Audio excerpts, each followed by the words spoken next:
Já vás tady všechny vítám na dnešním odpoledni. Dovolte mi, abych se představila. Moje jméno je Helena Hantychová. Budu vás tím dnešním odpolednem provázet a taky vám řeknu něco málo o našem monitorovacím systému S4DX, kde vás seznámím s tím, jak se dostávají vzorečky od vás k nám do laboratoře, za jakých podmínek. Teď vám řeknu trošku, jak to bude probíhat. Na začátku vás paní doktorka Simkovičová, paní doktorka Krčmářová seznámí se svými obory v naší laboratoři, kterými se zabývají. Pak vás já seznámím se systémem S4DX. Potom pan Hantych vás seznámí s e-žádankou, budete se moct pak ptát v tom druhém bloku, takže vás seznámí s nějakými vychytávkami. Pak si paní inženýrka Koláčková pro vás připravila krátkou přednášku, pak si dáme přestávku a potom se vrhneme na ten odborný, hluboce odborný blok, kdy paní doktorky vám přednesou své přednášky. Máme tady vzácného hosta, pana doktora Zahradníčka, který si pro vás také připravil krásnou přednášku. A pak bude velký prostor pro dotazy. Ještě takovou malou organizační záležitost, hlavně pro dámy. Pánové mají toaletu hned naproti, ty to mají krásné, ale přece jenom nás dám je tady trošku více a z vlastní zkušenosti jsem skončila tady ve sprchách. Takže prosím, půjdete dozadu chodbou, hodně dozadu a je to vlevo. Ono vás to trošku potáhne doprava, tam jsou ty sprchy, tam ne, takže přímo naproti. Tak. To byla taková malá organizační. A já teď tedy poprosím paní doktorku Simkovičovou, aby nám představila ve zkratce svůj obor. Tak. Dobrý den, dámy a pánové. Já budu zpočátku velmi stručná, protože vám tady nastíním dotazy, nebo témata, kterými byste se mohli zajímat v dotazech. Takže na tyto všechny problematiky, když budete mít potřebu se zeptat, je to taky vlastně úvod celých přednášek, že interpretace výsledků, tak v té další půlce bych vám nastínila třeba některé zajímavosti, ale toto je momentálně pro mě asi v tuto chvíli všechno, abyste si mohli udělat představu o dotazech, který byste mohli potom klást. Tak, myslím, že to je všechno. Tak to bylo. Ano, tak to bylo velmi stručné, děkuji. A teď poprosím paní doktorku Krčmářovou, tam to bude, myslím, trošku obšírnější. To bude další. Tak mě dovolte, abych vám představila naší soukromou mikrobiologickou laboratoř doktorky Aleny Veselské. Vznikli jsme v roce 1995, ale od roku 1916 jsme součástí diagnostiky. Zabýváme se diagnostikou jak bakteriologickou, mykologickou, parazitologickou a všemi těmi obory se prolíná mikroskopie. Tady jenom, jak vy jste si jistě pamatujete ze školy, že se identifikace bakterií dělala v těch takových malých mikrotitračních destičkách, tak dneska tady vpravo vidíte už přístroj, kdy v podstatě do několika minut známe, o jakou bakterii se jedná, přístroj Malditov a vlevo je tam barvící automat na Grama a Gimsu, takže už to také nebarvíme barvičkama ve stříčkách. Co se týká bakteriologické diagnostiky, tak provádíme kultivace jak anaerobní, mikroaerofilní, tak anaerobní, čili v podstatě kompletní bakteriologické vyšetření. Všichni znáte, ten materiál můžete odebrat vlastně ze všech míst, kde je možné něco vytřít. Eventuálně zpracováváme i moče, samozřejmě z půta, hnisy. Provádíme to dle standardních doporučených postupů. Tam, kde to je potřeba, provádíme i mikroskopický průkaz, samozřejmě kultivaci a vyšetření citlivosti. Citlivosti děláme jak kvalitativně, tak tam, kde to je daný, i kvantitativně. Neprovádíme teda minimální inhibiční koncentrace, ale e-testy. V případě potřeby, pokud je z vaší strany zájem, tak provádíme i zhotovení nebo předáváme kmeny na zhotovení autovakcín, to asi, jestli jsou tady gynekologové, tak já nevím, jestli zrovna vy vyšetřujete, nebo takhle, jestli nám necháváte vyšetřovat a zhotovovat autovakcíny. Každopádně ta možnost tady je, že se vlastně vykultivuje kmen té pacientky, nejčastěji to jsou asi kvasinky, takže ten vlastně kmen přímo té paní Candidy albicans, odesíláme to na zdravotní ústav a on vám vlastně vyrobí autovakcínu a zašle vám to zpátky k vám do ordinace. Takže zhotovení autovakcín v podstatě děláme jak na bakterie, tak na kvasinky. Takže když by měl někdo, já nevím, v ráně chronicky Staphylococcus aureus, můžeme určitě poslat i tento kmen na zhotovení autovakcíny. Vlastně veškeré ty odběrové soupravy, jak tampony, sterilní zkumavky s černým transportním médiem, všechno, i parazitologické zkumavky, všechny vlastně ty odběrové soupravy od nás dostanete zdarma. Dále mykologická diagnostika, zabýváme se diagnostikou jak povrchových, tak slizničních a orgánových mykóz. Nevím, jak moc vy sami si budete moct třeba udělat odběr materiálu u těch povrchových mykóz. Tam vlastně ty odběry se od těch pacientů provádějí buď při podezření na nějakou, buď na onychomykózy, nebo na nějaké ténie, takže se takže se posílají jak kožní šupiny, krusty, obsahy puchýřků, nebo ty podnechtové hyperkeratózy, eventuálně změněné vlasy nebo chlupy. Ten odběr je malinko složitější, protože to postižené místo je potřeba otřít 70% alkoholem a potom vlastně skalpelem udělat seškrab těch kožních šupin z okraje léze, eventuálně u těch onychomykóz ty podnechtové hyperkeratózy. Nevím, jestli byste byli schopní ten odběr si udělat sami, nicméně my v úterý a ve čtvrtek od 1 hodiny ty odběry provádíme u nás v laboratoři, takže pokud byste u pacienta měli podezření na toto onemocnění, tak nám ho určitě můžete do laboratoře poslat a my si ten odběr uděláme sami. Pro nás je strašně i důležitý, když nám napíšete, jestli ten pacient třeba má doma nějaké zvíře, protože třeba mikrosporidia nebo artrodermy. Artroderma benhamie je často u chovatelů nebo u toho, kdo má doma jako mazlíčka morče.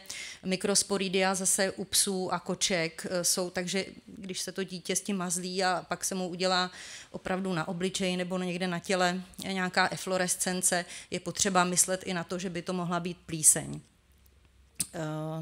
Dále pro nás asi i by byla důležitá informace, jestli to třeba není nějaký zápasník, protože třeba Trichophyton tonsurans se vysloveně vyskytuje u lidí, kteří provádějí ty řecko-římský zápas a ty lidi se tak po sobě trošku jako válejí, takže se to jako může přenést.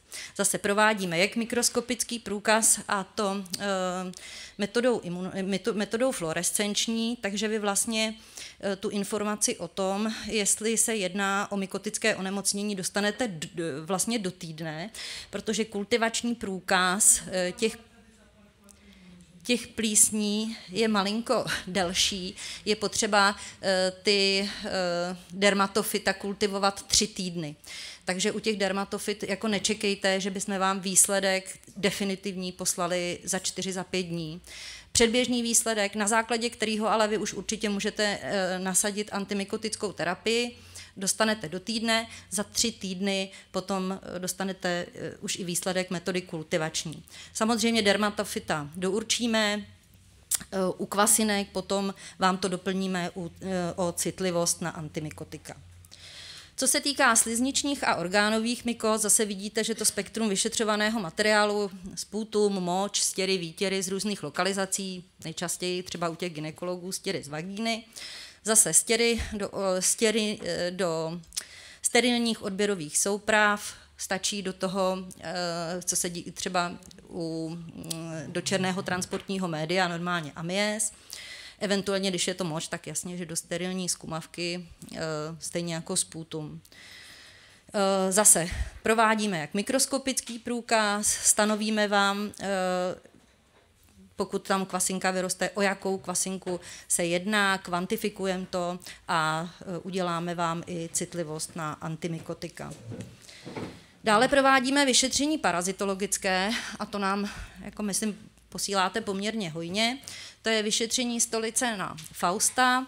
Tady bychom vás poprosili, jestli byste nám opravdu jako mohli posílat 3 stolice obden, protože když pošlete jenom 1 stolici, tak je to na ten průkaz jako málo a důležitá je pro nás také i ta informace, jestli třeba ten pacient byl někde v cizině. Protože zrovna dneska jsme u malého dítěte měli lamblie a nám to jako i pomůže. Že jo? I takhle, my budeme aspoň vědět v těch přehledech, jestli si to přivez a odkaď, anebo jestli to je třeba věc, která, když tam máte třeba Endolimax nana nebo Entamébu coli, že to je prostě tady od nás. Vyšetření na roupy, tak to je, tady vidíte na podložním sklíčku lepící pásku. Je důležité asi ty rodiče správně poučit o tom, aby to opravdu bylo po spinkání ráno, bez umytí, udělat otisk těch perianálních hřas a vrátit tu lepící pásku zpátky na to podložní sklíčko, protože ne vždycky to tak jako ty rodiče udělají. Vyšetřujeme stolice i na kryptosporidia, vyšetřujeme i svrab, tam teďko toho svrabu je poměrně hodně, zase odběr je poměrně složitý, musí se nejprve ta kůže potřít 10% roztokem KOH, nechat tu kůži trošku jako rozvolnit a pak udělat seškrab skalpelem do výstupu kapilární krve. Dáváme to na podložní sklíčko a zase to prohlížíme ve světelném mikroskopu, hledáme zákošky a jako divili byste se, jako jsou. Jo. Zase je důležitý na to myslet. Kultivace Trichomonas vaginalis. Trichomonas vaginalis u nás je a není jí málo. Co se týká mikroskopické diagnostiky, tak ta se v podstatě prolíná všema těma diagnostikama bakteriologickýma, parazitologickýma, mykologickýma. Tady bych vás jenom, pokud jsou tady gynekologové, tak bych si jenom trochu ohřála polívčičku naším mikrobiálním obrazem poševním.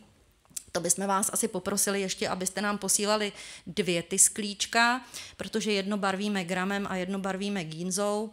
Je to poměrně levné vyšetření, které vám řekne něco o tom aktuálním vlastně prostředí v té pochvě ženy. Tak. A jako poslední diagnostika mykoplazmat a ureoplazmat. My tuto diagnostiku provádíme metodou kultivační, ne metodou PCR, ale metodou kultivační. Zase ten odběr může být do tady toho kopanu, do toho transportního média, eventuálně byste to mohli poslat i v černém transportním amiesu. A jednak provádíme ten odběr kultivační s kvantitativním stanovením, to znamená, že vám řekneme, kolik vlastně těch mykoplazmat nebo ureoplazmat v tom odběru kultivačně vyrostlo, identifikujeme vám to a provádíme i antibiotickou citlivost. Jenom upozorňuji, je to metoda kultivační, takže vám opravdu chytíme pouze živá mykoplazmata nebo ureoplazmata.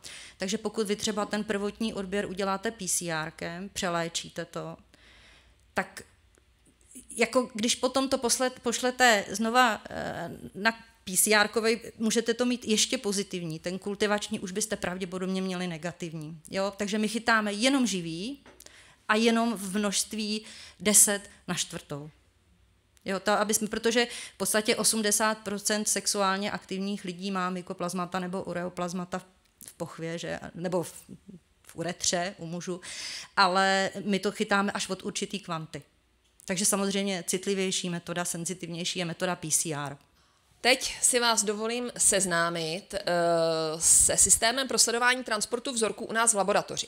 Jsme první laboratoř, která má v ostrém provozu tento systém v celé České republice a jedná se o to, že dokážeme přesně dobře monitorovat vzorek, pohyb vzorku, který dostaneme u vás v ordinacích anebo v našich odběrových centrech. Naše vize, proč jsme do toho šli, V současné chvíli, nebo ještě i do minulého roku, jsme používali klasické chladicí boxy, ve kterých byly teploměry, kde jsme sledovali teplotu v tom boxu a čas byl jasně určený s vozovým řádem řidiče. Ale protože se nám to úplně nezdálo tak dokonalý, neměli jsme úplně jasnou a přesnou představu o tom, jak se ten vzoreček pohybuje, chtěli jsme to zlepšit a ty informace mít opravdu přesné. Takže jsme scháněli a hledali systém, který by nám v tomhle pomohl. Něco, co je lepšího než jenom klasický jízdní řád a než teploměr boxu. Jestli vůbec něco takového je. Pátrali jsme, v rámci našich účastí na různých seminářích se tam objevil propagační banner společnosti S4DX a my jsme zjistili, že to je přesně to, co by se nám líbilo, co by jsme chtěli, že to splňuje ty naše požadavky. Takže jsme začali pátrat, jestli to vůbec někdo do České republiky dodává. Zjistili jsme, že ano, byly to asi 3 společnosti a tak jsme je poptali. Jediný, kdo se nám tedy ozvali, tak byla společnost Beckman Coulter, který byli ochotní přijet, představili nám celý systém, seznámili nás s ním. My jsme zjistili, že to skutečně tedy naplňuje ty naše představy, že to je vlastně to, co hledáme a rozhodli jsme se, že to tedy budeme implementovat k nám do laboratoře. Ve spolupráci se společností Beckman Coulter došlo k instalaci gatewayů do laboratoří, což jsou vlastně takové brány. Jsou takové malé krabičky, není to brána, ale brána pro zkumavku. Máme to v laboratořích v Novém Boru, v Ústí nad Labem, v Lovosicích. Dodali nám Smart Tube, což vám pak ukážu, jak to vlastně vypadá. A byly vytvořeny QR kódy pro odběrové ambulance. Začínali jsme monitorovat nejdřív z našich odběrových ambulancí, abychom si to vyzkoušeli, byl to takový pilotní provoz. Proškolili jsme veškeré naše kurýry přímo od té společnosti S4DX ve spolupráci opět se společností Beckman a spouštěli jsme provoz 1. ledna 2025. Tohle je vlastně ta gateway, ta brána a toto jsou Smart Tubes. To vozí každý řidič, to má ve svém boxu, ráno si tu zkumavku načte pomocí QR kódu, tím se zaznamená, že teď ten řidič vyjíždí a dá si to do toho boxu, jeden je chladný, jeden je takzvaně teplý. A vždycky, když se potom vrátí do laboratoře, tak musí zase tu zkumavku u té brány vyčíst, tak aby nám, co to bylo?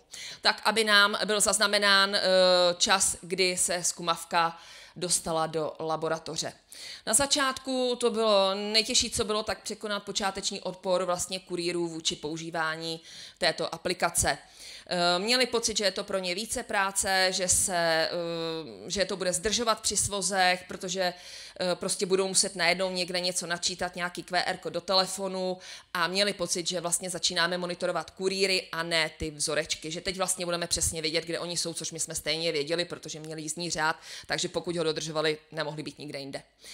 Takže jsme kurýry opětovně museli poučit, uklidnit, znovu je zaškolit, měli pocit, že to je zbytečné, když už tam jsou ty teploměry na měření teploty. Tohle vlastně bylo úplně to nejtěžší, vysvětlit jim, jaké to jsou přínosy pro laboratoř, že my přesně evidujeme vzoreček, můžeme ho dohledat. Ta monitorace je strašně důležitá pro provedení té analýzy, protože ten vzoreček musí být do 2 hodin v laboratoři a my máme to tak nastavené, že skutečně ty časy dodržujeme. Máme vlastně ty 3 laboratoře, každý ta svozová trasa je udělaná tak, aby se ten vzoreček skutečně dostal do té laboratoře do 2 hodin a neporušili jsme nějakým způsobem tu preanalytickou fázi. Tak, tady opět jsme na začátku neustále jsme bojovali s nechutí kurýru. Potom, co se nám objevilo, že když jsme si zpracovali grafy, které potom uvidíte na konci, tak když jsme v té pilotní fázi ty grafy viděli, tak jsme zjistili, že tam nám na určitých trasách prostě vybíhají neskuteční časy transportu, třeba 4 hodiny. Nechápali jsme, kde se to vzalo, protože jsme říkali, to není možný, takhle nemůže se to prostě stát v reálu. Tak jsme pátrali, proč nám tohleto tam vyhazuje v tom grafu. No, přišli jsme na to, že došlo ne k úplně dokonalému proškolení těch kurýrů, protože pokud nedostali vzoreček, který hlavně se to týkalo teda chladných boxů, kde musí být nízká teplota, tak pokud oni nedostali u lékaře materiál, který se musí transportovat takhle při té nízké teplotě, tak oni, když přijeli do laboratoře, tak takzvaně tu zkumavku nevytěžili u té brány a ten čas tam pořád pěkně běžel a načítal, protože oni v tom boxu nic nepřivezli, tak prostě tam to krásně běželo dál. Takže jsme je museli poučit, že skutečně pokaždé, když se vrátí do té laboratoře, musí tu zkumavku vyčíst tak, aby se načetly ty časy, kdy ty vzorečky přišly do té laboratoře, i když tam nic není, protože to ta monitorovací zkumavka neví, že neměl nic v boxu. Tak. Ještě řešíme otázku předávky vzorku na svozové trase, tam se nám taky načítají trošku falešně špatné časy, protože to jsou hlavně regiony na Šluknovsku, kde nám řidiči, aby jsme stihli čas, tak se nám potkávají na té trase, jeden to předá druhému a ten to doveze do laboratoře. A tam malinko ještě trošku řešíme s firmou, jak to dělat, kdo si co načte, jak si předají ty informace o tom pohybu těch vzorečků. Tak. Po půl roce této fáze jsme postoupili dál a chtěli jsme začít monitorovat ty vzorečky přímo tedy od vás, nejenom z těch našich odběrových center. Přemýšleli jsme, jak to udělat, aby jsme vás nemuseli zatěžovat, protože každé to odběrové místo musí mít vytvořený vlastní QR kód, aby tak ten řidič, když tam přijede, nasnímá si tím telefonem ten QR kód, tím se zaznamená, že tedy skutečně na té adrese byl a odteď se začíná monitorovat pohyb toho vzorečku. A jak to udělat, aby jsme teda nějakým způsobem nezatěžovali vás, nemuseli vás obtěžovat, že potřebujeme do ordinace nebo do čekárny si vylepit QR kód. Dali jsme hlavy dohromady, kolegyně přišla na to, že my máme vlastně takové desky, ve kterých si ti naši kurýři pro vás připravují materiál, který vám vezou, ještě pořád výsledky třeba v papírové formě a že my dáme na ty desky QR kód, který on ten řidič vlastně, když tam přijde na to místo k vám, tak si ho sejme z těch desek, než vám předá ten materiál. Takže tímto jsme to dokázali obejít, zatím monitorujeme Teplický rajon jako pilotní. Co nám to celé monitoruje? Sledování času, teploty, otřesy v průběhu celé svozové trasy, sledujeme transport podle jednotlivých kurýrů a svozových tras. Vlastně je to pro nás i potvrzení, že kurýr vzorky vyzvedl v daný čas. Bohužel se někdy stalo, že sestřička zapomněla, tvrdila, že tam třeba kurýr nebyl, on tam byl, bylo to takový někdy diskutabilní, takže tady my máme vlastně jasně doloženo, že jsme na adrese byli, vzorečky jsme vyzvedli. Pomáhá nám to dobře vyhodnocovat tu logistiku, uspořádat odběrová místa, pomáhá nám to opravdu pracovat s tím svozem těch vzorečků tak, abyste byli všichni spokojení a aby ta analýza proběhla tak, jak proběhnout má a ten vzorek se dostal v té správné kvalitě k nám do laboratoře. Takhle potom vypadají ty první grafy, kdy tady to byly zrovna třeba trasy podle otřesu, kdy ty červené jsou vyšší otřesy, ale to jsou zase naše silnice, s tím nic neuděláme. A tady pak vidíte krásně ty červené trasy, kdy se řidič nám nevytěžoval zkumavku při dojezdu do laboratoře a ten čas se nám tam načítal, takže jsme viděli, že to krásně překročil. Tak, to je za mě všechno, jenom takové krátké seznámení, jaké novinky my pro vás v té laboratoři vždycky se snažíme přichystat. Tak, a teď poprosím pana Hanticha, který vám zase řekne něco ohledně e-žádanek, můžete se pak ptát, co potřebujete, pracujete s tím, už to není úplná novinka, tak něco, co vás zajímá k tomu. Dobré odpoledne, dámy a pánové. E-žádanka. E-žádanka je velice jednoduchá záležitost. Mnozí z vás už ji určitě používají a ti, co ne, tak jednak nás to všechny, nebo vás to všechny, nás samozřejmě taky dožene v té povinnosti, která příští rok nastane. Hovoří se o tom, že v polovině příštího roku to bude povinné. Už jsem těch datumů slyšel hodně. Já si myslím, že od poloviny příštího roku to bude nějaké doporučení a možná od konce roku se to asi spustí. Ale v každém případě v polovině příštího roku se to spustí. Ještě než se dostanu k té e-žádance, tak vás seznámím v rychlosti s naším v podstatě IT procesem, kterým naše laboratoř v letošním roce prošla. Těsně před prázdninami jsme vyměnili laboratorní informační systém na středisku biochemie, kde mnoho let jsme používali laboratorní informační systém firmy Stapro. Od Stapra mnozí z vás mají i komunikátor od nás, mise, a fungovalo to víceméně to si pamatuju, takže od začátku. Bez problémů bylo to docela, a je to pořád hodně dobrý software. My jsme asi 2 roky zpátky vyměnili laboratorní informační systém v Ústí nad Labem na mikrobiologii, na serologii, a kde jsme zavedli DSsoft nebo LIMS od firmy DSsoft, a řešili jsme, že vlastně máme 2 laboratorní informační systémy, jeden na biochemii a jeden ve zbytku laboratoří. Vlastně počátkem tohoto roku jsme tedy si udělali nějaké reference, spoustu pracovišť jsme objeli a nakonec jsme vybrali tedy jeden, což je teda firma DSsoft a jejich LIMS. A před prázdninami jsme na tento laboratorní informační systém převedli i biochemii. Počátek určitě mnozí jste zaznamenali, byly trošičku jiné výsledky a zpočátku to bylo dokonce tak, že nebyl kumulativní výsledek k dispozici, protože jsme přehrávali tu historii z toho stapra těch 30 let asi v průběhu 20 dní. Takže dneska už samozřejmě dávno všechno přehrané. Na serverech kumulativní nálezy už jsou určitě od července znovu k dispozici, takže dneska se asi už ani nikdo nepozná, že bychom nějaký přechod měli. Nicméně s tím souvisí, a to je vlastně i ten důvod, proč jsme to dělali, abychom nemuseli používat 2 komunikátory, včetně té e-žádanky, protože většina těch e-žádanek je na ten datový komunikátor navázaná, tak jsme tedy pořídili SDE klient, což je opět firmy DSsoft Olomouc, a ten SD klient má samozřejmě v sobě i tu e-žádanku.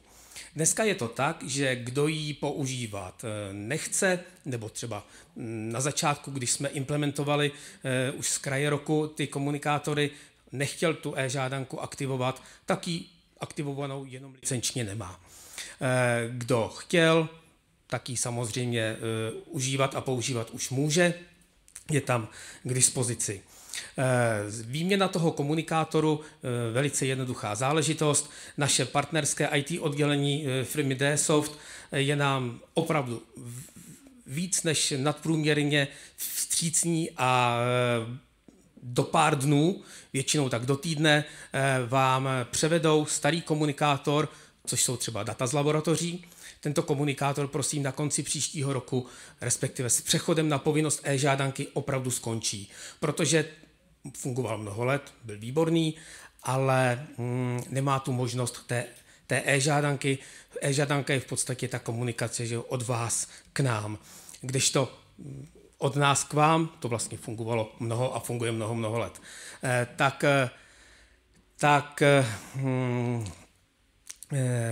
Tak ten se opravdu v roce 26 úplně vypne.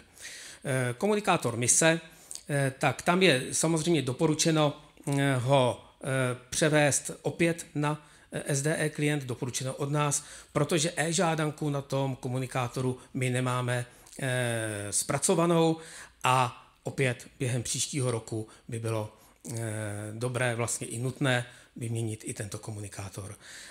Pro výměnu toho komunikátoru a přiřazení té e-žádanky, ať už budete kontaktovat mě nebo kohokoliv z našich kolegů, velice jednoduchá záležitost. Všechny licenční poplatky, které s tím jsou spojené, tak samozřejmě hladí naše laboratoř a můžete kdykoliv, někteří z vás už ho určitě používají, můžete kdykoliv do laboratoře zavolat, vzkázat, jakkoliv, budeme velmi obratem to řešit. Hodně lékařů teď přechází v souvislosti s ukončením podpory Windows 10 na Windows 11, tak vy, kteří to máte hotový, doporučil bych relativně brzy. I přesto, že ta povinnost té e-žádanky není, tak budete mít chvilku, zkusíte si to, sestřička, nenásilným postupným způsobem. Tak a teď tedy k té e-žádance. No. Tak, e-žádanka. My jsme v souvislosti s výměnou laboratorního informačního systému ještě byli nuceni vyměnit i papírové žádanky, protože naše papírové žádanky na serologii neumožňovaly skenové čtení. Na biochemii nám to fungovalo již mnoho let, ale na imunochemii ne. S tím vlastně souvisí ta výměna, určitě všichni už dneska máte nové naše žádanky. Bylo to, původně jsme si mysleli, že je připravíme trochu jinak, aby víc odpovídali té staré žádance, ale když nám programátor řekl, že to bude trvat 2 měsíce a bude to stát mnoho set tisíc, tak jsme nakonec zvolili, asi jako skoro všichni, nějaký daný vzor, který ty firmy IT poskytují. Vzor jsme zvolili, samozřejmě přizpůsobili jsme naše vyšetření do toho a toto je naše asi teď půl roku stará žádanka na serologii. U vyplňování těch papírových žádanek určitě prosím tohle, protože jinak to skenové čtení nám opravdu neumožňuje tu žádanku načíst a musí sedět laborantka a všechno to přeťukat do toho našeho softwaru ručně. Zrovna tak máme možnost, a hodně se to využívá, posílat výsledky mailem, tak si myslím, že nějaký pacient, když vás osloví bez problémů, můžeme i jemu zaslat ten výsledek na jeho mail, vám přijde jistě komunikátorem elektronicky i papírově. Zde je potřeba určitě mobilní telefon, určitě e-mail, protože na mobilní telefon přijde kód, mailem přijde výsledek, tak jak už je to běžné.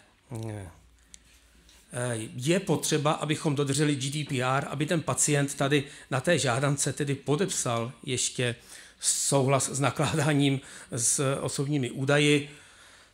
Je to tak, nemůžeme jinak.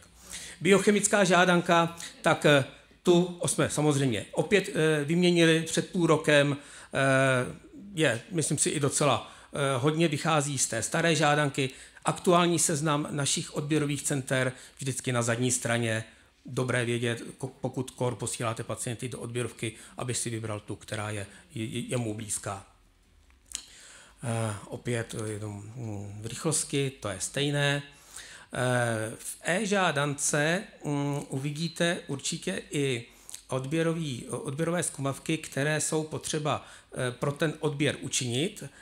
Ono to potom dál se k tomu dostaneme. Tak a e-žádanka. E-žádanka vypadá tímto způsobem, kdy pokud máte, a co myslím už určitě všichni, tak standardní ambulantní software, a není to opravdu 30 let nějaká stará záležitost, tak většina z těch softwarů umožňuje přenést hlavičku pacienta nebo nacionále pacienta přímo do té e-žádanky a nemusíte to složitě vyplňovat v ruce nebo jakkoliv jinak. Určitě pro vás, pro sestřičku, úspora času, když máte naplněné ambulance. Naše e-žádanky opět jsou v kartách, takže biochemie, virologie, serologie, alergologie, mikrobiologie pro praktické lékaře a mikrobiologie pro ORL.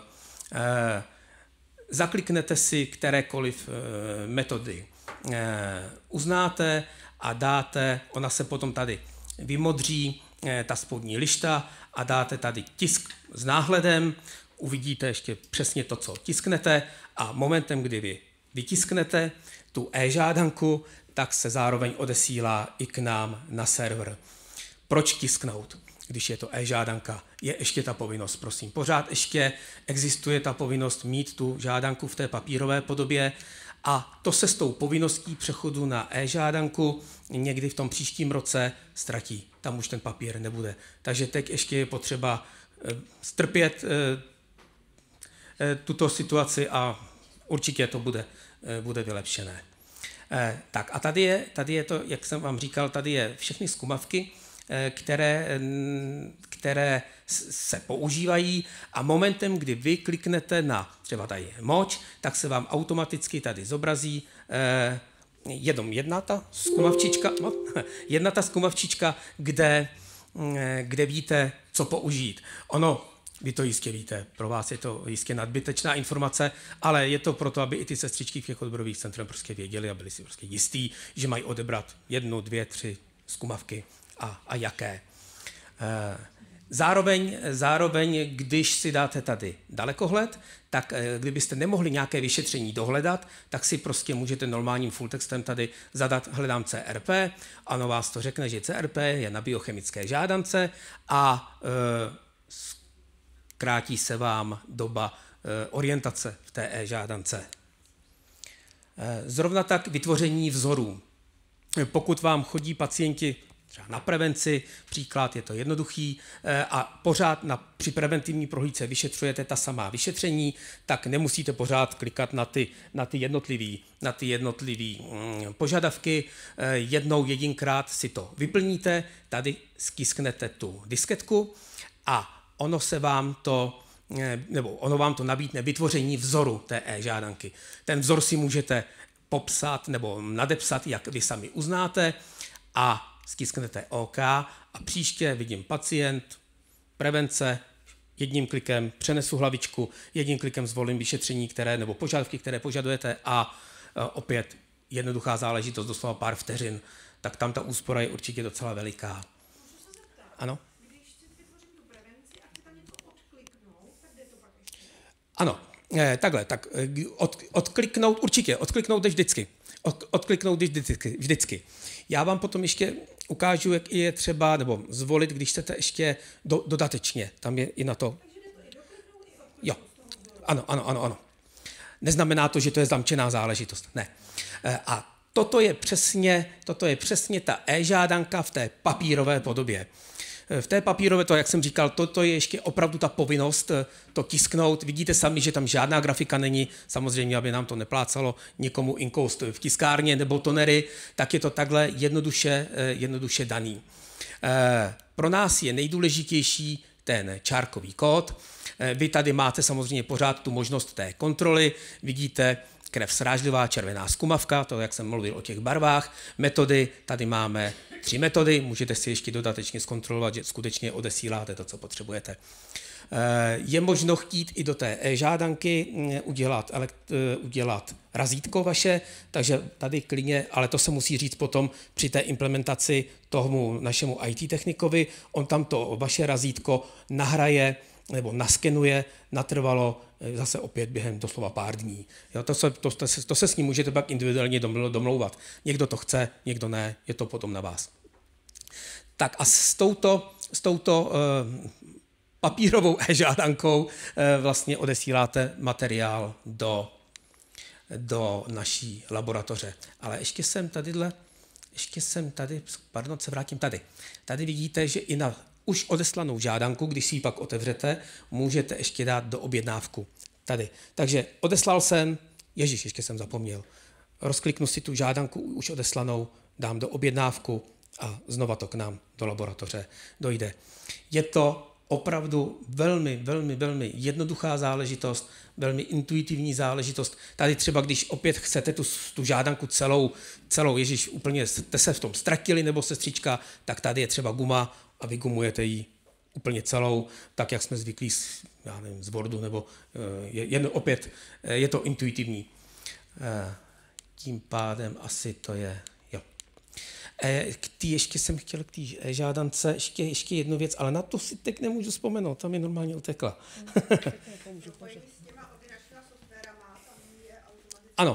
Ano, to jsem chtěl. Tak. Propojení je skutečně dřív, vy, co máte misi, tak tam už ta automatika byla, nebo byla možnost. Vy, co máte data z laboratoří, tak tam to nebylo. Tam jste si vždycky ráno přišli do práce a museli jste si stáhnout naše výsledky.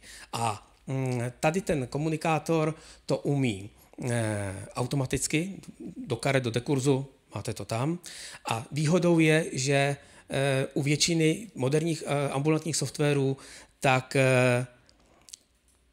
to tam spadne. Někdy teď přesně nevím úplně u kterého, nevím, jestli to byl Dr. Rex software, tak tam se to muselo, ono se to automaticky stáhne samozřejmě, ale do těch karet se to muselo přes klik ještě odeslat do toho ambulantního softwaru. Ale vy, co máte třeba SmartMedix, my ho máme v ambulancích, tak ten je úplně jednoduchoučkej. Oni vám dají přímo do toho SmartMedixu, do té lišty nahoru, vám vloží zkumavčičku, on má takovou ikonku a tam si tu laborku volíte. Ještě jsem chtěl říct těm z vás, kterým se stane, že výsledek v elektronické podobě přijde rozházený, to znamená jaterní testy, pak je tam moč a teď si to tak jako různě čmodrchá, tak to je způsobeno tím, že používáte univerzální číselník toho ambulantního softwaru. Stačí mi zavolat, napsat, můžeme za chviličku se tak domluvit. Já bych vám poslal MedGRP soubor, což není nic jiného než jenom textáček s našimi čísly laboratorními a ten, když se implementuje do toho ambulantního softwaru, tak vám se to přesně seřadí. Zjednodušeně řečeno, ALT u nás bude ALT u vás a bude to dávat zase smysl po těch blocích, tak jak to má být. Takže opravdu nebojte, stačí, za chviličku máte k dispozici. Pan Novák z DS Softu je vám k dispozici i kdykoliv, když se stane v budoucnu, po případě nějaká havárie. Teď se nám stalo tento týden, výpadek komunikátoru byl mezi 4. a 7. hodinou raní. Ráno jsme všichni přišli do práce, všichni my, co nevypínáme svůj počítač, a komunikátor nefungoval. Tak samozřejmě telefon, hele, nejde to, on jo, už jsem to nahodil, restartovat. Stačilo samozřejmě vypnout a zapnout počítač, ono to naběhne. Když se vám nechce restartovat počítač, stačí restartovat jenom ten komunikátor, bohatě stačí. Toto byl první případ za ten rok, co to používáme, že něco jakoby selhalo, ale řešení je vždycky úplně jednoduchoučké.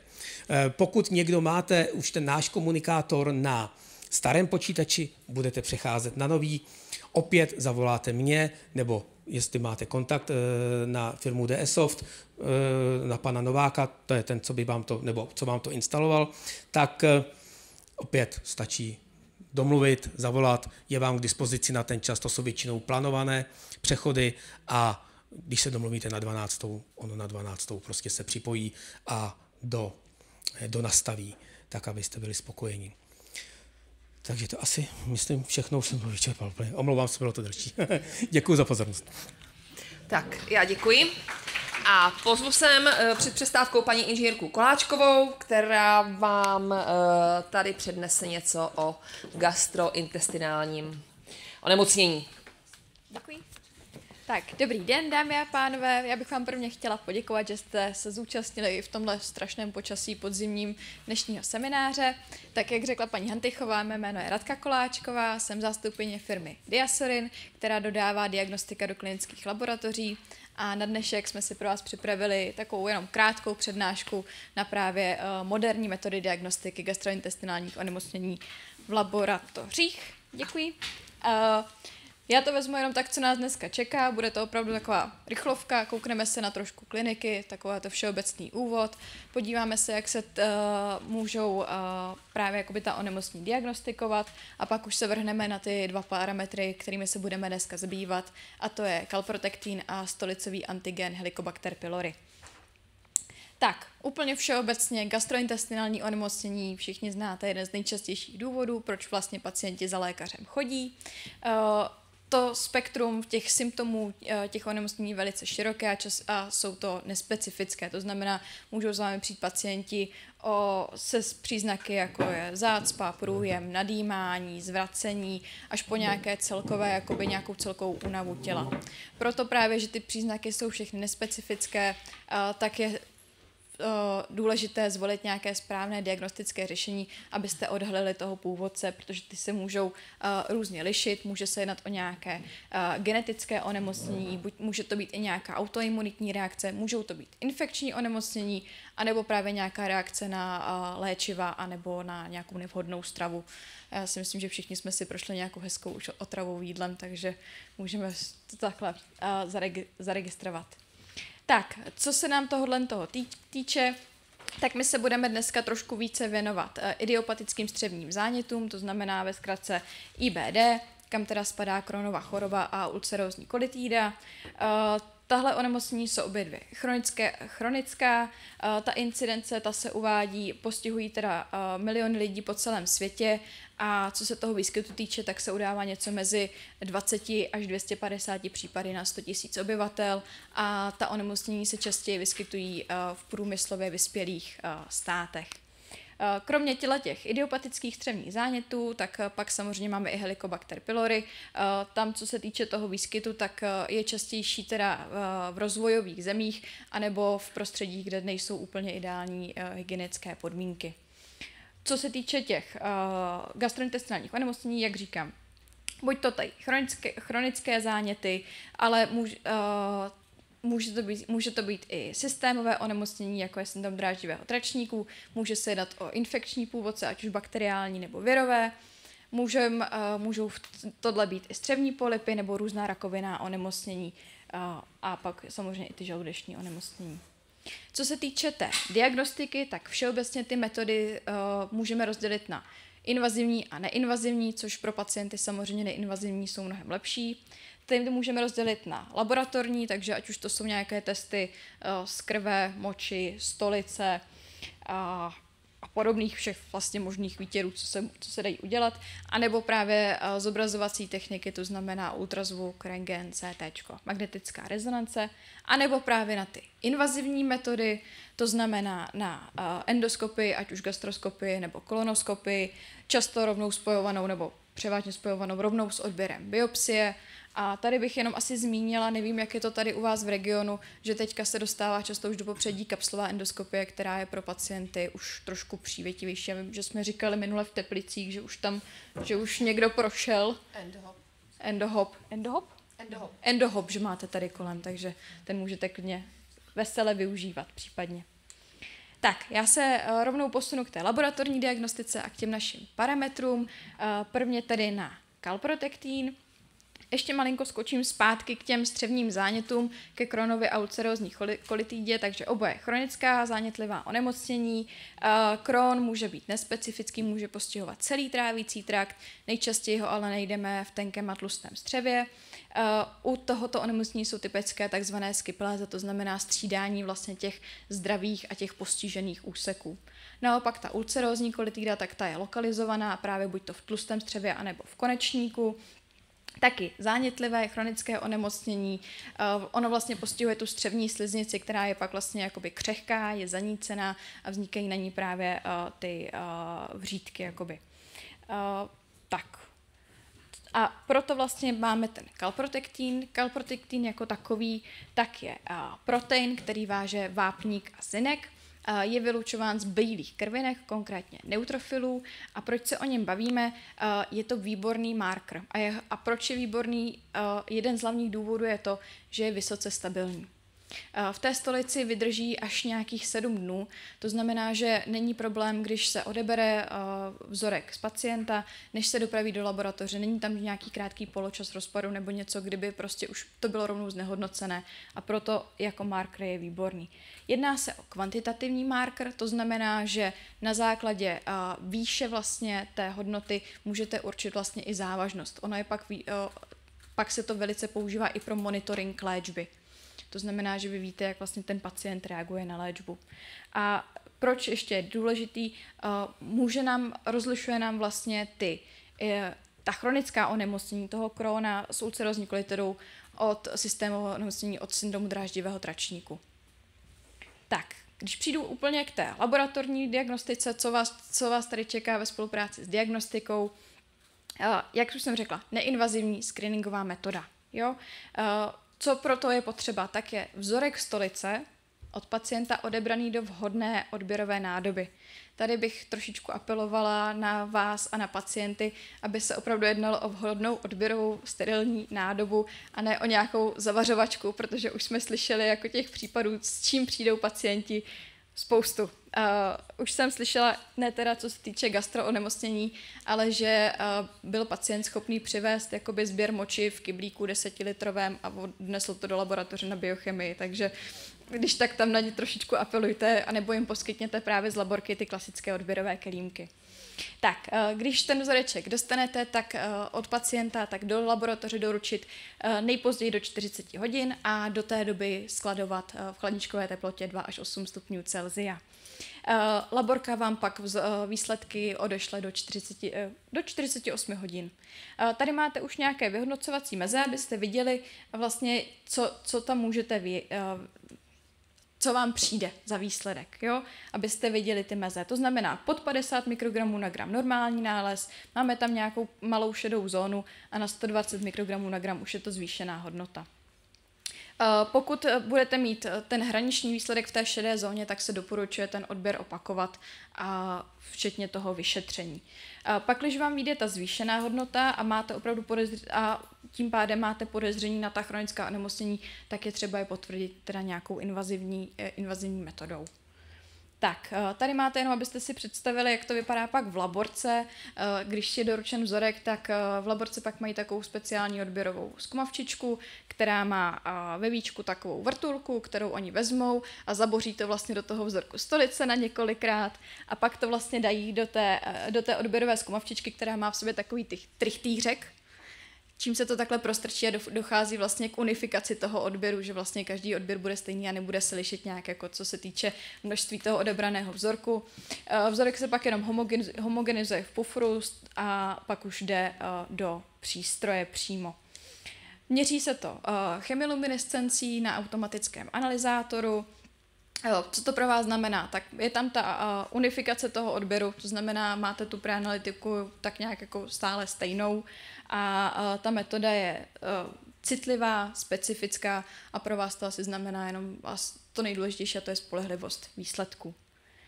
Tak a já se přesunu k tomu druhému a to je naše Helicobacter pylori a pak naše diagnostika ze stolicového antigenu. Helicobacter pylori sama o sobě gram-negativní spirálovitá bakterie, původce chronické gastritidy, všichni známe. Sama o sobě, jak jsem říkala, ty podmínky toho přenosu, špatné hygienické prostředí, takže přenos právě fekálně orální nebo orálně cestou. Ta bakterie sama o sobě tak produkuje oreázu, což je zase princip jakoby dalších těch diagnostických prostředků, jak ji můžeme diagnostikovat. Problém u Helicobacter je to, že se jí zvyšuje rezistence, standardně se teda léčí trojkombinací antibiotiky s inhibitory pro protonové pumpy, ale ty kmeny už jsou čím dál rezistentnější, takže už se zase ty léčebné postupy trošku musí obměňovat. Kolonizace bakterií zvyšuje riziko karcinomu žaludku. Ta Světová zdravotnická organizace ho označuje za kancerogen první třídy. To znamená, je nutná včasná eradikace, aby se toto vymítilo. Tak a zase můžeme použít jak neinvazivní, tak i invazivní metody, abychom ji mohli diagnostikovat. Tenhle test je kvalitativní, zase začíná odběrem stolice, protože se jedná o stolicový antigen, a používá se teda buď to pro stanovení diagnózy, anebo pro monitoring léčby, to znamená pak, když po těch 4 týdnech už máte jakoby ukončenou léčbu, tak jestli se ten antigen ještě ve stolici stále nachází. Ty podmínky dodání jsou úplně stejné jako u kalprotektinu, to znamená vzoreček, správná odběrovaná doba, v chladničce do laborky do 48 hodin a ta vám pak výsledky poskytne do 5 pracovních dnů. Výsledek tady není kvantitativní, ale jedná se o index. Když máte hodnotu nad 1,1, tak máte pozitivní nález, od 0,9 do 1,1 máte hraniční nález, ale ten vám laborka vždycky okomentuje s nějakými doporučeními, co s tím dále dělat. A pod 0,9 máte negativní nález. Jak už jsem říkala, může to sloužit i jako monitoring léčby, to znamená po 4 týdnech, když pacient přijde po nasazené léčbě, tak se může zkontrolovat právě, jestli se ten stolicový antigen ve vzorečku stále nachází a jestli ta léčba byla úspěšná, anebo je potřeba v ní nějak dále pokračovat. Tak, to je ode mě vše, to znamená jenom tak jako letem světem. Tady jsem představila nějaké nové vlastně metody, nevím, jestli pro vás nové, ale je to teďka docela populární. V laborce, tady v diagnostice to pro vás dělají velmi rychle a velmi spolehlivě. A co si z toho asi nejvíc máte odnést, tak kalprotektín, kvantitativní marker, rozlišení právě syndromu draždivé trošníku a chronických zánětlivých onemocnění a Helicobacter pylori, stolicový antigen jako alternativní metoda k nějakým urázovým testům nebo k dalším jiným. Tak, za mě vše. Moc děkuji. Tak já děkuji paní inženýrce, ještě tady přidám na chviličku mikrofon a potom bude přestávka asi 15 minut. Omlouvám se ještě doslova pár vteřinek. Kdo by měl zájem se podívat na e-žádanku a SD klient, mám to u sebe, můžete o přestávce bez problému zajít. A nedávno jsem měl dotaz ještě, co se děje s e-žádankou, když pacient nejde na odběr ten den. Protože spousta z vás vydává žádanky třeba na půl roku dopředu, na rok dopředu, tak neděje se s ní ku podivu nic. Přijde k nám a je tam. A čeká tak dlouho, dokud ten pacient nepřijde. Rok, 2, respektive tak dlouho, dokud naše datová úložiště mají tu kapacitu. A věřte mi, mají tu kapacitu. A kdyby náhodou docházela, což se určitě v nejbližších 5 letech nestane, tak my prostě jenom dosuneme větší SSD disk a tím ji opět znovu posouváme tam, kam potřebujeme. Takže nebojte se dát tomu pacientovi tu žádanku i dopředu, třeba rok. A ještě, co se stane, když půjde do jiné laboratoře pacient. Samozřejmě, ta laboratoř bude mít smíšené pocity. První, mají radost, že jim přišel pacient. Za druhé, nemají radost, musí tu e-žádanku přepsat ručně. Takže jak je v tom, jak jsem vám ukazoval, jak je tam v tom řádku seznam metod, skenové čtení jim nefunguje v ten okamžik, e-žádanka taky ne, tak laborantky nebo té administrativní síly to skutečně musí jedno vyšetření po druhém předatlovat. Děje se to i u nás, dít se to prostě bude. Takže jenom na doplnění. Děkuji.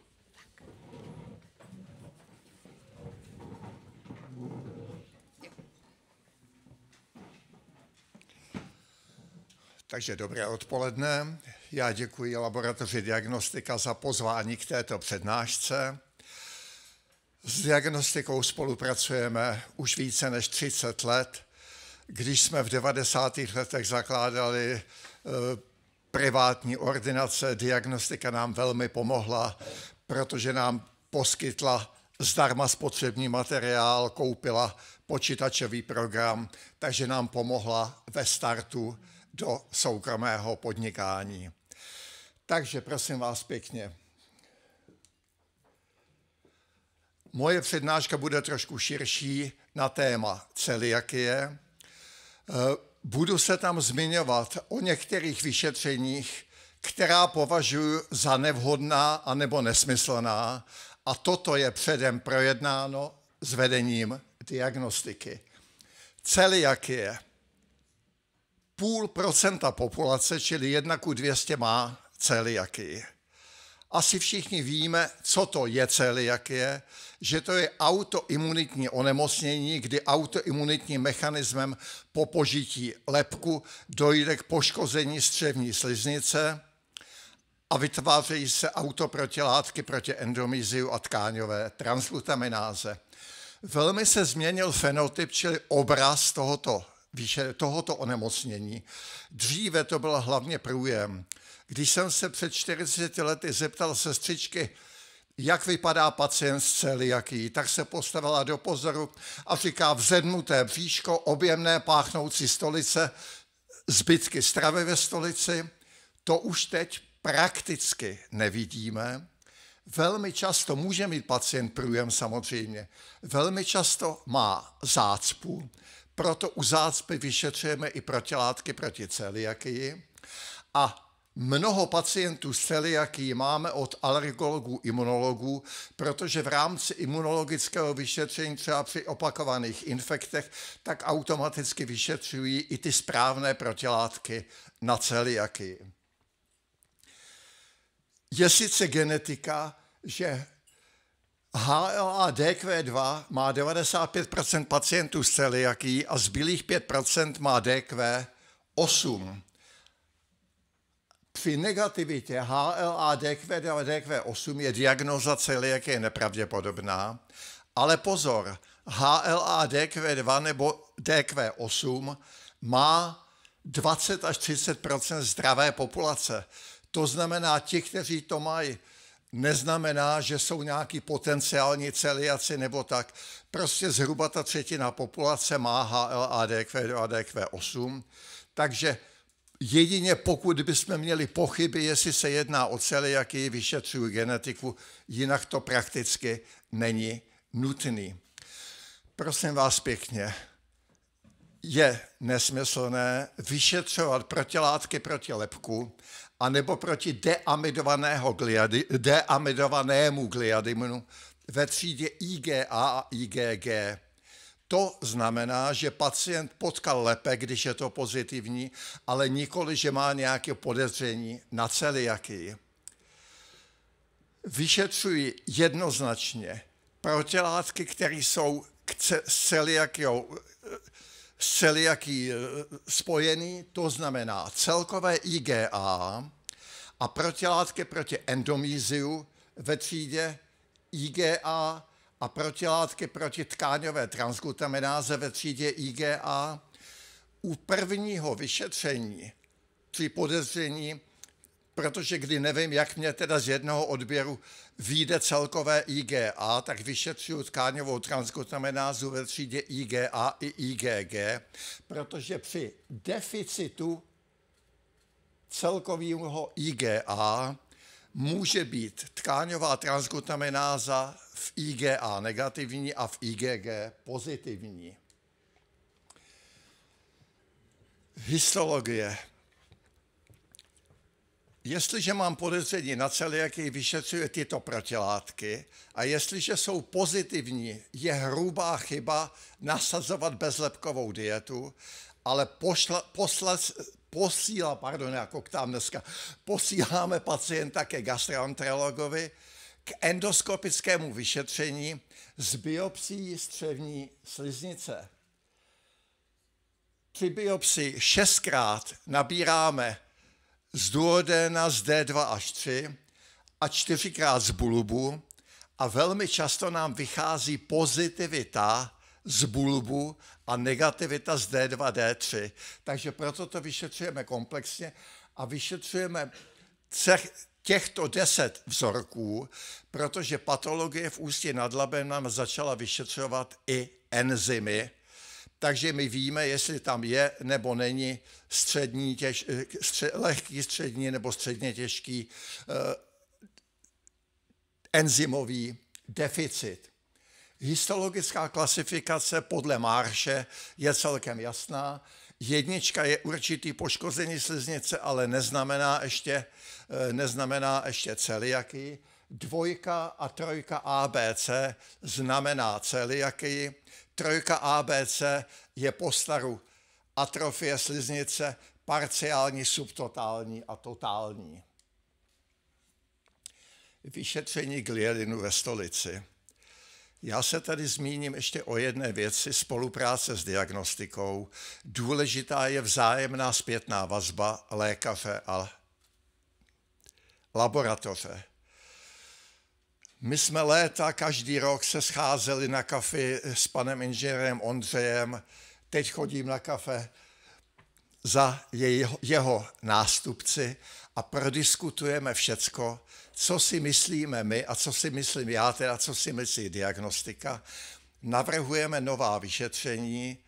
Na můj popud třeba diagnostika byla jedna z prvních, která vyšetřovala v republice, která vyšetřovala antigen helikobakteru ve stolici.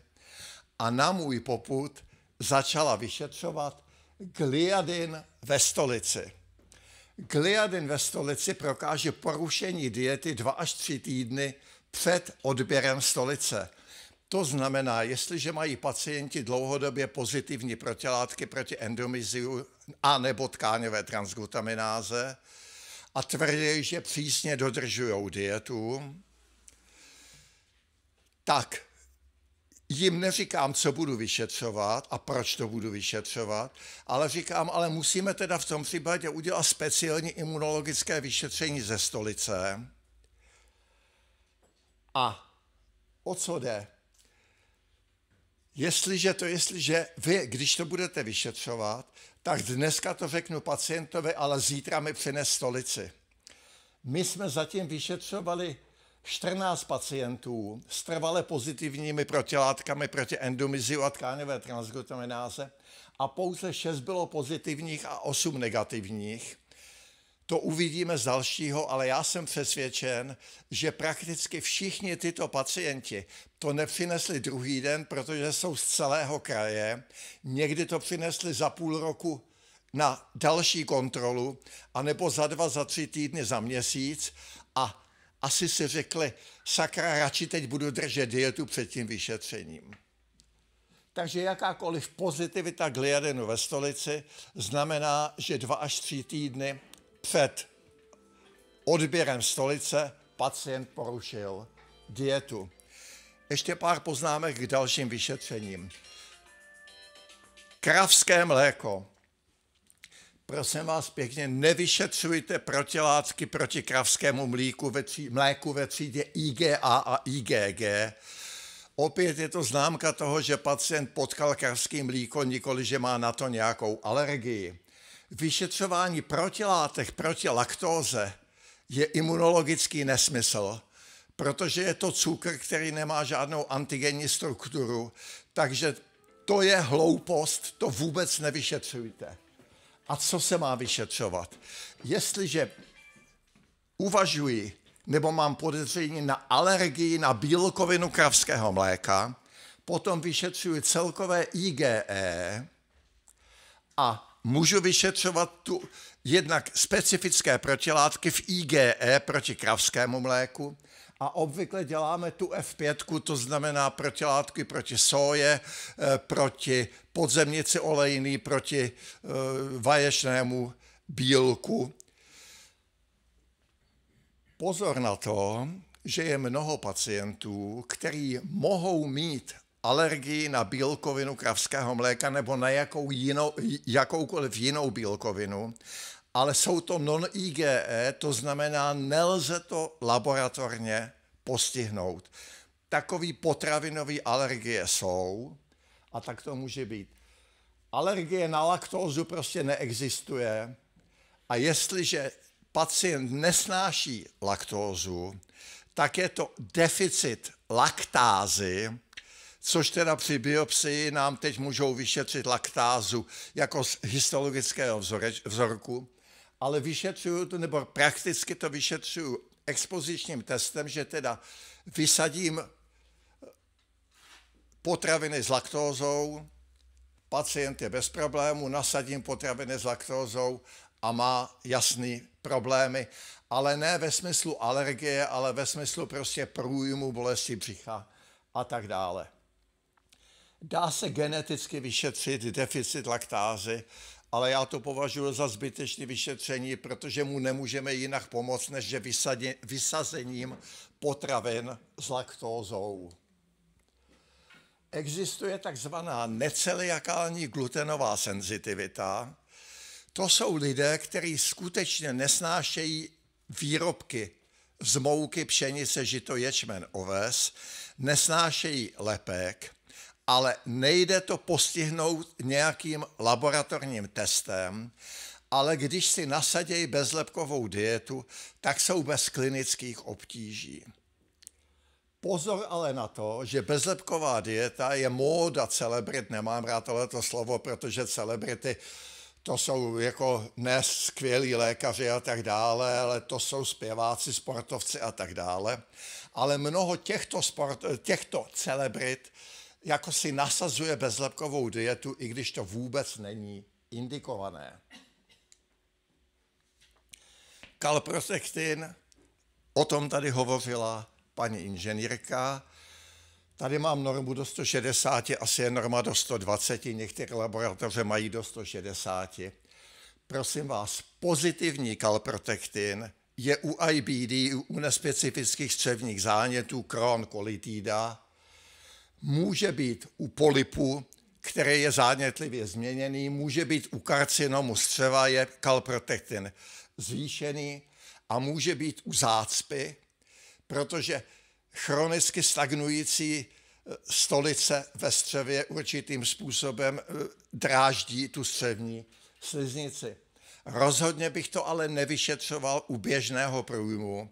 Když budu ošklivej, lékař zjistí, že existuje nějaký kalprotektin a vyšetřuje to neindikovaně i u běžného akutního průjmu.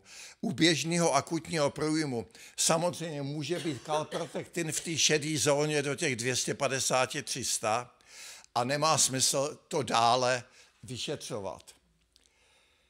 Jednoznačně používám kalprotektin, jestliže má pacient enteroragii, a já teda uvažuji o tom, že má IBD, a hlavně pro nás naprosto skvělý kontrola efektu léčby IBD.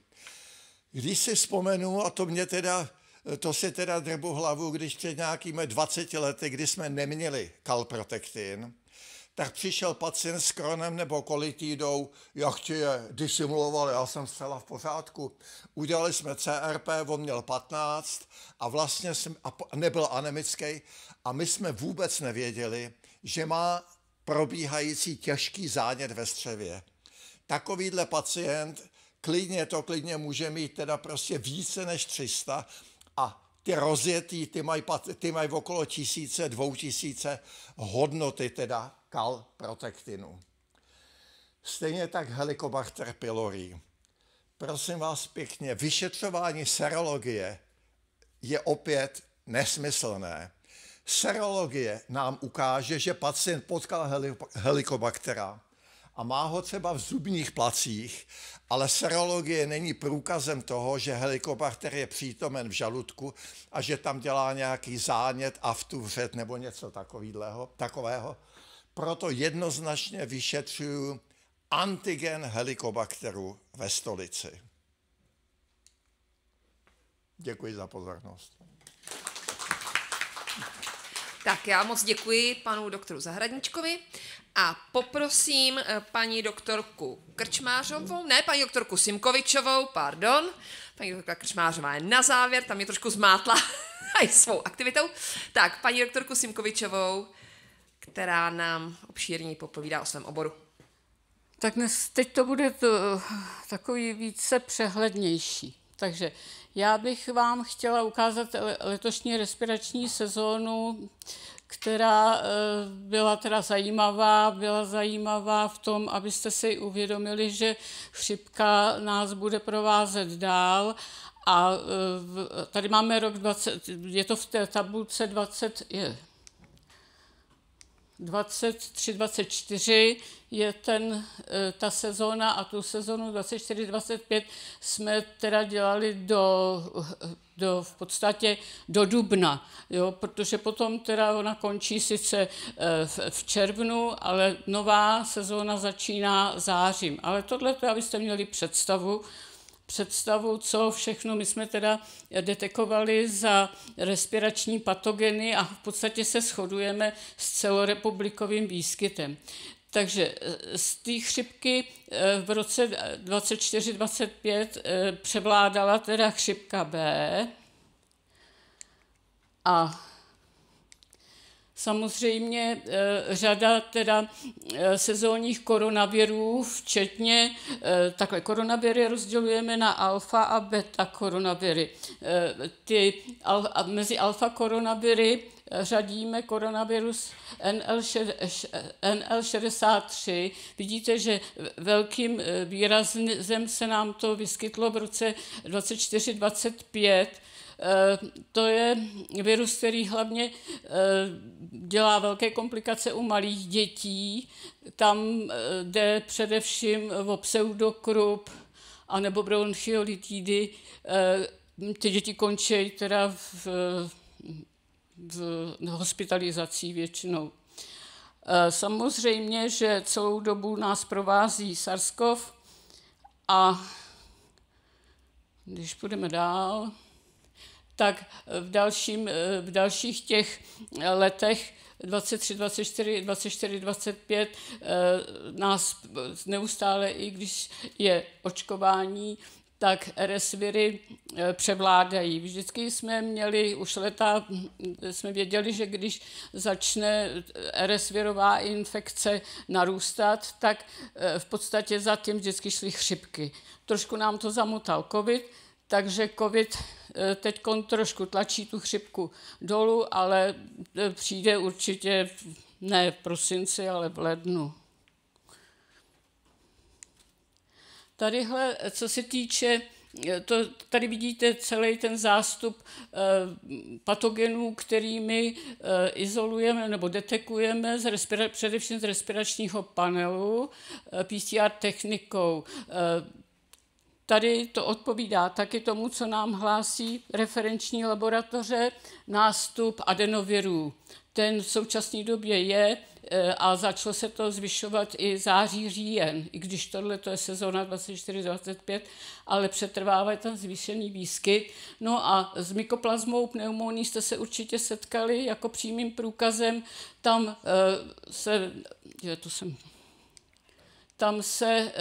se nám zvýšila v té sezóně teď poslední a o černém kašli to už je taková legenda. Černý kašel je, byl a bude. Ať jste nebo nejste očkovaný. Ježiš, teď jsem taková nějaká rychlá. Tak. A tady trošku teda dochází ke snížení výskytu teď černého kašle, i když dneska jsme zrovna měli další záchyty. A mykoplazma pneumonií poměrně teď září, říjen je pokles. Tohle je mezi teda 24-25. To drží moc. Tak. Tady jsem vám k tomu přidala, to je, protože jsme povinni všechno hlásit referenčním laboratořím v Praze, tak taky získáváme od nich data. Tenhle ten graf jsem si teda nechala vytáhnout, abyste měli představu letošní respirační sezóny, takže toto je 41. kalendářní týden. Jo? A tadyhle máte teda tu legendu těch pozitivit, ale když to tak zkrátím, tak tadyhle ten fialový pík, to jsou vlastně rinoviry, ty převládají. To jsou to jako co vám chodí lidi, ať už jsou to děti nebo dospělí s jakoby potenciálním koronavirem, ale koronavirus to nakonec není. V těch vyšetření vychází nám většinou rinoviry. A tahle ta zelená ploška, to je právě covid. Jo? Takže covid, který teď je mutace stratus, která se mění v podstatě každý týden, má novou mutaci v tom spikeu, v tom S-proteinu, ale stále se tomu teda říká stratus, vychází z omikronu. Tak, tady tohle jsem si dovolila správní provedení výtěru. Mě to už navedlo k tomu, když se dělali výtěry na covid už v těch prvních vlnách covidu, tak jak si stěžovali pacienti, že prostě se jim vydírají skoro mozky, tak to ne. Tenhle tady máte přesně popsáno, jak teda by měla ten odběr pokračovat. A je to vysloveně vždycky spodel teda tou jakoby bazí lební, než zasáhnete dolů. Ne nahoru, ale no, ono je to spíš pro sestry. Já myslím, že lékaři toto vědí, ale stejně. No, to samé je, když se dělají výtěry z krku, nesmí se, tam je to bez mandlí a musíte zase podél baze lební dozadu a tím vějířkovitým pochybem setřít tu sliznici. To médium se používá kopan, tak jak všechno se dává do tohoto média pro PCR techniku. Tak, já se trošku zastavím, možná budete mít dotazy u postcovidových stavů. Toto je graf, který já jsem si vzala, když byly virologické dny v loni, tak tam byla tenhle graf, když se mluvilo o long covidu. V podstatě je to stále stejné, jo, že reaktivita takhle. Ježiš. Takhle. Všechny No, to je vlastně problém. Všechny ty symptomy, které tady vidíte, potom se zařazují do různých oblastí. Jo? Ať už jsou to respirační, kardiální potíže, nejvíce jich je neuropsychiatrických, gastrointestinálních. Aby jsme mohli pomoct k tomu, aby jsme mohli nastínit postcovidové stavy nebo long covidy, tak my předkládáme tomu klinikovi na jeho požadavek, když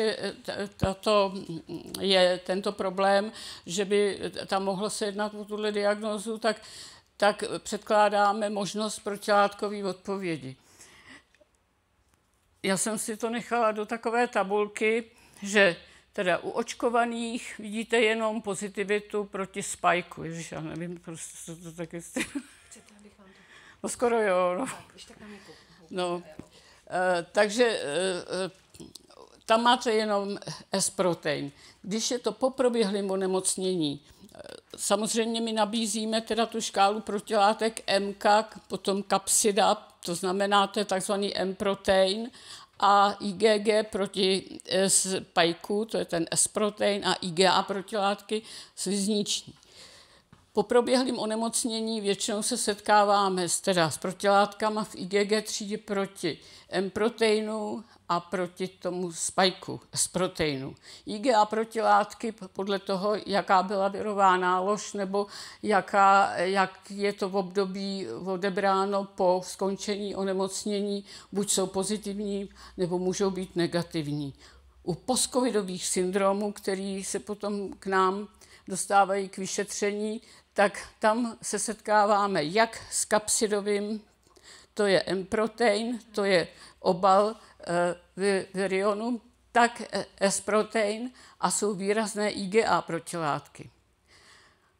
U long covidu, to znamená prodloužený covid, který je od prvního covidového infektu až 3 měsíce, ještě bývá pozitivní IgM protilátky, je tam kapsida, je tam S-protein, jsou tam IgA protilátky. V takovémto případě my doporučujeme, když je klinika, ten lékař má kliniku, má toto podezření, jakmile jsou tam IgM protilátky, my doporučujeme antivirotika, to znamená většinou teďkon Paxlovid, bylo Lagevrio, teď je lepší Paxlovid, Lagevrio dělalo ty krevní sraženiny, ale tam je potřeba to nasadit v tu dobu, kdy vidíte dramatickou kliniku a máte IgM protilátky. Je taková nevýhoda, že prostě nejsou na to guideliny, ale musíte, nebo měli byste se orientovat tou chorobou toho pacienta, na cokoliv si stěžuje, ať jsou to svalové obtíže, neurologické potíže a jakmile jsou tam IgM protilátky, ten virus je v krevním řečišti. A v tom případě podání Paxlovidu by mělo prostě aspoň zabránit tomu dalšímu rozvoji toho dlouhého covidu, kdy potom ty pacienti končí s velkou škálou vyšetření, protože nikdo neví, co si s tím poradit a nakonec je pošlou na psychiatrii, že jo? No, a tam už nějaká léčba už je potom k ničemu. Tak, já bych se ještě vrátila k tomu zpátky.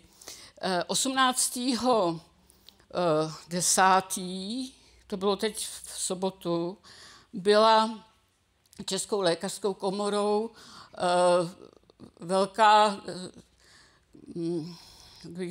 jak bych to řekla, byla přednáška, kde se účastnili v té přednášce infektiolog, byli to teda docenti z Hradce, protože tam je vlastně postcovidové centrum a je tam infektolog, pak tam mluví psychiatr, pak tam mluví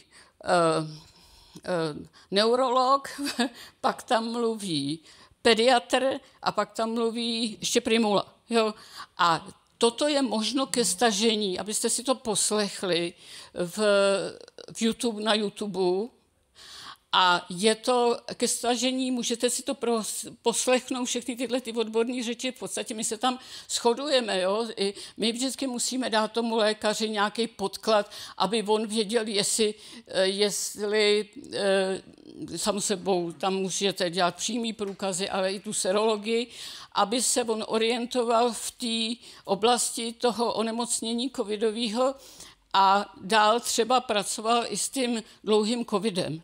Jo, a tam uslyšíte ty názory, protože opravdu každý potom, i když jsou to vyhlasní profesoři, tak vám řeknou, že nejsou ještě na to žádný guideliny, aby jsme se věděli, jak se k tomu postavit. Ale nenechávala bych ty pacienty takhle jako potom trpět, když máte jako protilátkový odpovědi a pak je někam pošlete a oni se dozvíte od těch pacientů, že jim nic není v podstatě, že a skončí na psychiatrii. Jo? Takže poslechněte si tyhle přednášky. Jenom kdybyste někdo o tom měl zájem, tak mě dejte e-mail, já vám to hnedky přepošlu. Já to mám. Jo, máš to, no. No, že se to můžete na e-mailu vlastně si to... No. No, takže tam, abych tady se zbytečně nepopuzovala a nevykládala další a další věci, my dáváme podklad k tomu, aby se rozhodlo, jak ta klinika pak do toho pasuje. Tak, to by bylo ke covidu. Pak jsem si dovolila, protože téma je otázky, odpovědi a můžete se ptát na cokoliv, ale já jsem vybrala takový, co nejčastěji k nám chodí. Takže Epstein-Barrův virus. Tady máte vyšetření, které jsme schopni dělat. Jednak přímý průkazy sliny, plná nesrážlivá krev ve slinách a plné nesrážlivé krve EBV děláme v případech, kdy je podezření na poruchu slizniční imunity a na aktivace latentní infekce EB viru. Taky se dozvíte, že trošku přeskakuju tam na těch přednáškách, tam to taky zmiňují, že dochází k aktivacím EB virových infekcí a cytomegalovirových infekcí. Takže to, že jsou vysoké hladiny VCA IgG, EBNA IgG, neznamená, že to zachodíte, on má EBV, on to měl. Jo, ale ty vysoké hladiny svědčí pro aktivaci latentních virů, v tomto případě třeba EB viru. Celoživotní místo EBV je ve slinné žláze, příušní žlázy. Porucha slizniční imunity, která je díky teda dlouhodobému rouškovnímu a vůbec té covidové a postcovidové době a stále covidové době, tak tam dochází k aktivacím a ten virus se začne v té sliznici množit. Tam je jediný východisko, protože nám třeba přijde k vyšetření EBV s podezřením na mononukleózu, ale ona je to ta aktivace, ve slinách my to potvrdíme pozitivní, pak tam můžete dát imunostimulační léčbu. Luivac už se dá koupit. Jeden čas nebyl, teď se dá koupit. Plná nesrážlivá krev nabízíme proto, protože další místo latence EBV infekce jsou B lymfocyty. A když máte před sebou potom serologické markery, kde máte výrazný třeba vedle VCA IgG a EBNA IgG, ještě early antigen, EA IgG, EBV, tak je jasný, že se ten virus v těch B lymfocytech přemnožuje a je v krevním řečišti. Tam je potom prostě při dlouhodobých takovýchhle výsledcích je podezření potom na lymfomy. Takže my doporučujeme, my teda se snažíme tam popisovat ty serologické závěry, děláme i u všech těchto virů, aby vy jako lékaři jste se měli čeho chytit. Protože opakované vyšetření a je to tam pořád a pořád neznamená, ono mu nic není.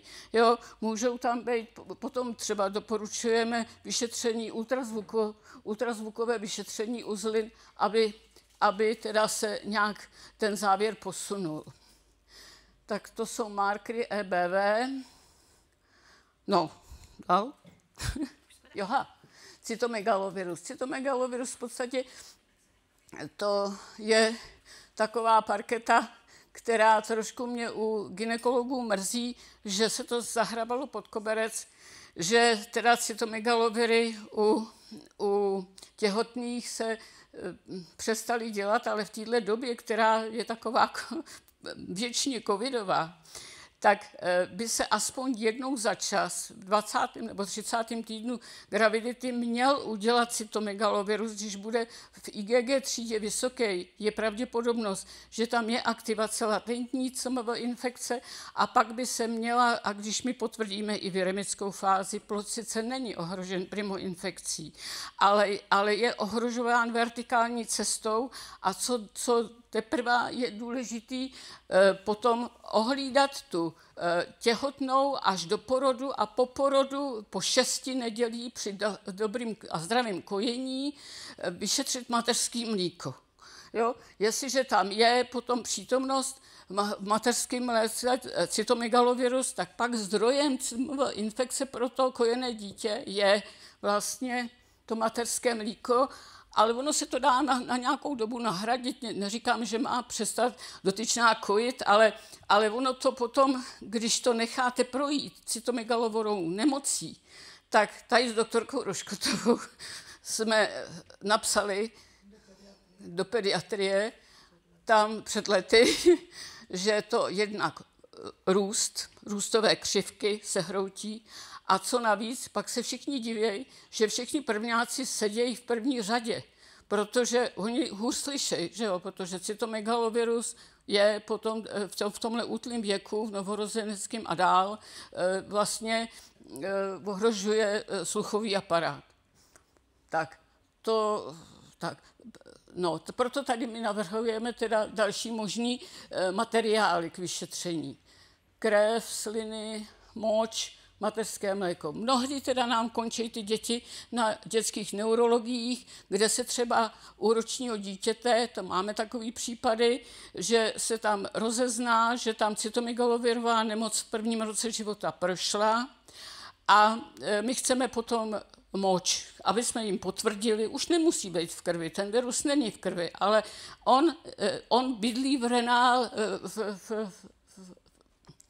v renálních tubulech a tím pádem tam přetrvává a močí se pak vylučuje dlouhodobě.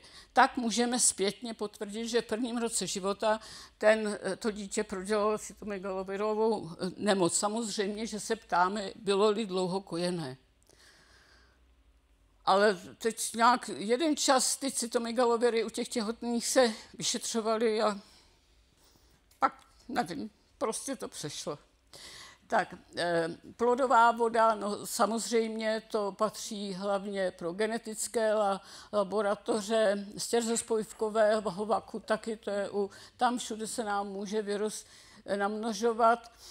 A serologie, vidíte, že děláme MK, IgG, IgA protilátky, avidita nám právě potvrdí, snížená avidita, že tam onemocnění v nedávné době proběhlo. Mluvím o dětských pacientech. Tak, můžeme dál? Ještě něco teda k herpetickým virům. U těch herpes simplex 1, 2. Hodně se setkáváme se serologií. Výrazné IgG herpes simplex typ 1 svědčí pro opakované aktivace. Herpes simplex 2 v IgG třídě má určitou hodnotu. No, to se mi stalo. Má určitou hodnotu. Když je ta hodnota vyšší, jako kolem 10, to jsou indexové hodnoty, tak zase celoživotní místo latence herpes simplex typ 2 je v ganglích S1, S4 páteře. Jo? Výsevy herpetických eflorescencí mohou být i na jíždích a nemusí být jenom na genitáliích. A navíc frekvence těchto aktivací u herpes simplex typ 2 jdou podél celé CNS osy až k hlavovým nervům, tak ty pacienti nejen, že mají výsevy, ale oni mají taky zimnice a ještě si stěžují na bolesti hlavy. Jo? A potom vlastně tam tu aktivaci vidíme mnohdy serologicky a nemusí být ani výsev. Tak počítat teda teď tyhle ty herpetické viry se tak začaly rozmnožovat a namnožovat díky prostě tomu covidovému období. Herpes hominis typ 6 nám velmi pomáhá, imunologům to vždycky pomáhalo a pomáhá nám ke zjištění poruchy slizniční imunity. Přijde-li pacient s častou nemocností, dítě, dospělej, a vy mu odeberete nebo naplive do zkumavky 2 ml slin a my tam prostě zjistíme přítomnost herpes hominis typ 6, potvrzujeme jednoznačně poruchu slizniční imunity.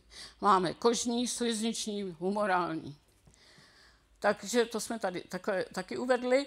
No a u primoinfekcí herpes hominis typ 6 se někdy je dobrý dovyšetřovat u takových těch exantémů, který nejsou třeba úplně typický pro herpes hominis typ 6, tak když se vyšetří moč, tak vždycky všechny herpetické viry se vylučují 6 týdnů močí.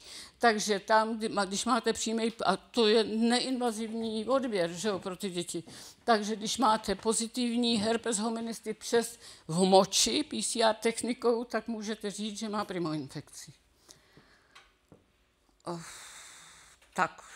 Tak, dál. A to jsme, jo, tak to bylo jenom k té takový tý klasický virový serologii. Když vás bude zajímat něco, určitě se ptejte. Já jsem zařadila ještě na závěr takovej ten pro gynekologii velmi zajímavé, a to je sexuálně přenosné choroby, které vyšetřujeme multiplex. Je to, kdy máme celou škálu těchto vyšetření, ale některé vyšetření děláme samostatně. Takže to si můžete ohodnotit na série, kapavka, chlamydie, trachomatis, ureaplasma, mycoplasma, hominis genitalium, trichomona gardnerella, treponema pallidum. Treponema pallidum vyšetřujeme taky jako ne v multiplexu, ale máme ji samostatnou, děláme to hlavně, když přijdou s nějakýma ulceracemi, většinou nám to posílá kožní. Dál. Tak, tady máme poznámky o tom odběru. Gynekologové vědí, že teda z těch cervixu do těch kopanů a to, já se omlouvám. Ne, to už jsem s jedním telefonem utekla. Máme to s hudbou. Potom z cervixu, nebo vaginální, ano, fornix, tak odběr moči. Odběr moči je důležitý, tady, jak píšeme, první část ranní moče. Bez umýtí, tam není potřeba žádné hygieny, nic. První močení, to je většinou u mužů, právě doporučujeme, protože když to je třeba, jsou posílány z kožního, tak nám chodí ta moč, jinak u žen to platí taky. Žlutý víčko, to je vám známý. Tady máte stabilitu odebraného vzorku, jak je stabilní, 6 hodin při 30 stupních, 7 dní, 2 až 8, to je v lednici, a zamrazit při minus 20. Tak, zvlášť jsem si nechala teda HPVčka, a to máme teda tu skupinu high risk, kterou máme rozdělenou do tohoto panelu. Závažná skupina pro všechny gynekology 16, 18, 45, tam ty ostatní jsou vždycky teda, když jsou v cervixu, tak na cervixu, tak nemusí být o konizaci, kdy se rozhodujete, ale závažnější je ta HPV 16. No. Cervix uretra, stabilita, a tamhle máte ten obrázek toho kopanu s tou výtěrovkou. A to je tak asi všechno. Já se omlouvám za ty telefony, teda jako to jsem nečekala. Tak když budete mít dotazy, Bude pak prostor určitě, dáme to je prostor. takový jako nastínění. Tak, já děkuji paní doktorce, měli jsme to i s hudbou, takže fajn. Prostor na dotazy zatím si nechte projít hlavou, co by vás zajímalo. Teď poprosím paní doktorku Krčmářovou a po její přednášce potom bude velký prostor na dotazy, takže se pak nemusíte bát se ptát. Tak děkuji, já už se pokusím být stručná. Já bych jenom krátce nastínila bakteriální původce průjmových onemocnění, což vy všichni určitě znáte, spíš abyste věděli, jak my máme poskládané ty kultivační plotny a vlastně pokud vy zaškrtnete si výtěr z rekta, na které všechny bakterie my to kultivujeme. Jenom tak krátce 40% průjmu je infekční etiologie, způsobují to bakterie, viry, parazité, 40% to jsou potom dietní chyby nebo funkční poruchy zažívacího traktu, 20% je to neinfekční etiologie, ať to jsou nějaké jiné interní onemocnění, metabolická onemocnění nebo IBD. My jsme se vždycky učili, že průjem, který trvá déle než 14 dní, již není infekční. Tak pan doktor. Je jasný, že asi hned, když k vám přijde někdo s průjmem, tak nebudete dělat odběry, ale kdybyste určitě ten odběr udělat měli, tak to je, když ten vodnatý průjem trvá déle než 3 dny, jestliže je provázený horečkou, která trvá déle než 3 dny, pokud je tam příměs krve nebo hlenu, toho pacienta u toho bolí břicho, opakovaně zvrací, pokud je tam oligurie nebo anurie, ztráta hmotnosti víc než 5%, anebo pokud má nějaké jiné závažné chronické onemocnění, především u malých dětí, starších osob, kdy dochází poměrně rychle k dehydrataci, nebo u pacientů s imunosupresí. Nebo je dobré udělat samozřejmě odběr tam, kde ten pacient vykonává nějaké epidemiologické závažné činnosti, pokud je to třeba potravinář, anebo pokud je tam nějaké zvýšené riziko šíření nákazy, pokud je v nějakém kolektivním zařízení nebo v azylových domech. Ve střevě žije 400 až 1000 druhů bakterií a my kultivujeme pouze 20 až 40% z nich. Víte, že my spolu s našimi mikroby tvoříme superorganismus, který je velmi složitý, co do složení a funkce. Pro každého z nás je jedinečný, je to takzvaný otisk prstu vlastně každého z nás a je spousta věcí, který ten střevní mikrobiom nebo tu střevní mikrobiotu ovlivňuje, ať pozitivně nebo negativně. Pozitivně to je určitě takový ten zdravý životní styl, dostatek potraviny s bílkovinama, vlákninou, flavonoidy. Dále tam patří dostatek tekutin, psychohygiena, dostatek pohybu, to všechno našim střevům, potažmo naší střevní mikrobiotě prospívá. Naopak, co jako našim mikrobům škodí, to jsou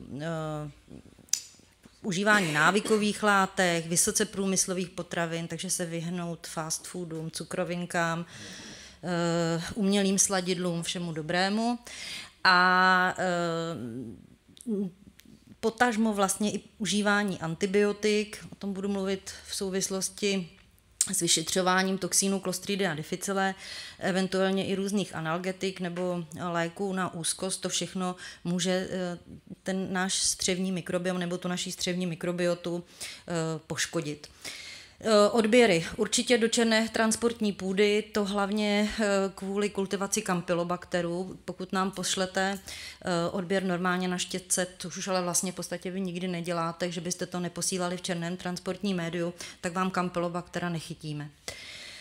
Co se týká kultivace nebo vyšetřování na toxín Clostridia difficile, tak spousty vlastně pacientů už jsou dneska v nemocnicích nebo i u vás v ordinacích léčeny širokospektrými antibiotiky a nebezpečí vlastně užívání širokospektrých antibiotik je potom to, že se vám ve střevě namnoží Clostridium difficile a začne produkovat toxín a může to způsobit pseudomembranózní kolitidu. My ale nepotřebujeme v tomto případě výtěr v černém transportním médiu, ale potřebujeme odběr stolici velikosti lískového oříšku právě do té parazitky. Tak, my máme ty kultivační půdy, my máme seskládaný tak, aby jsme chytli vlastně ty nejčastější patogeny. Takže máme půdu na jerzíny enterokolitiku, pseudotuberkulózis, původce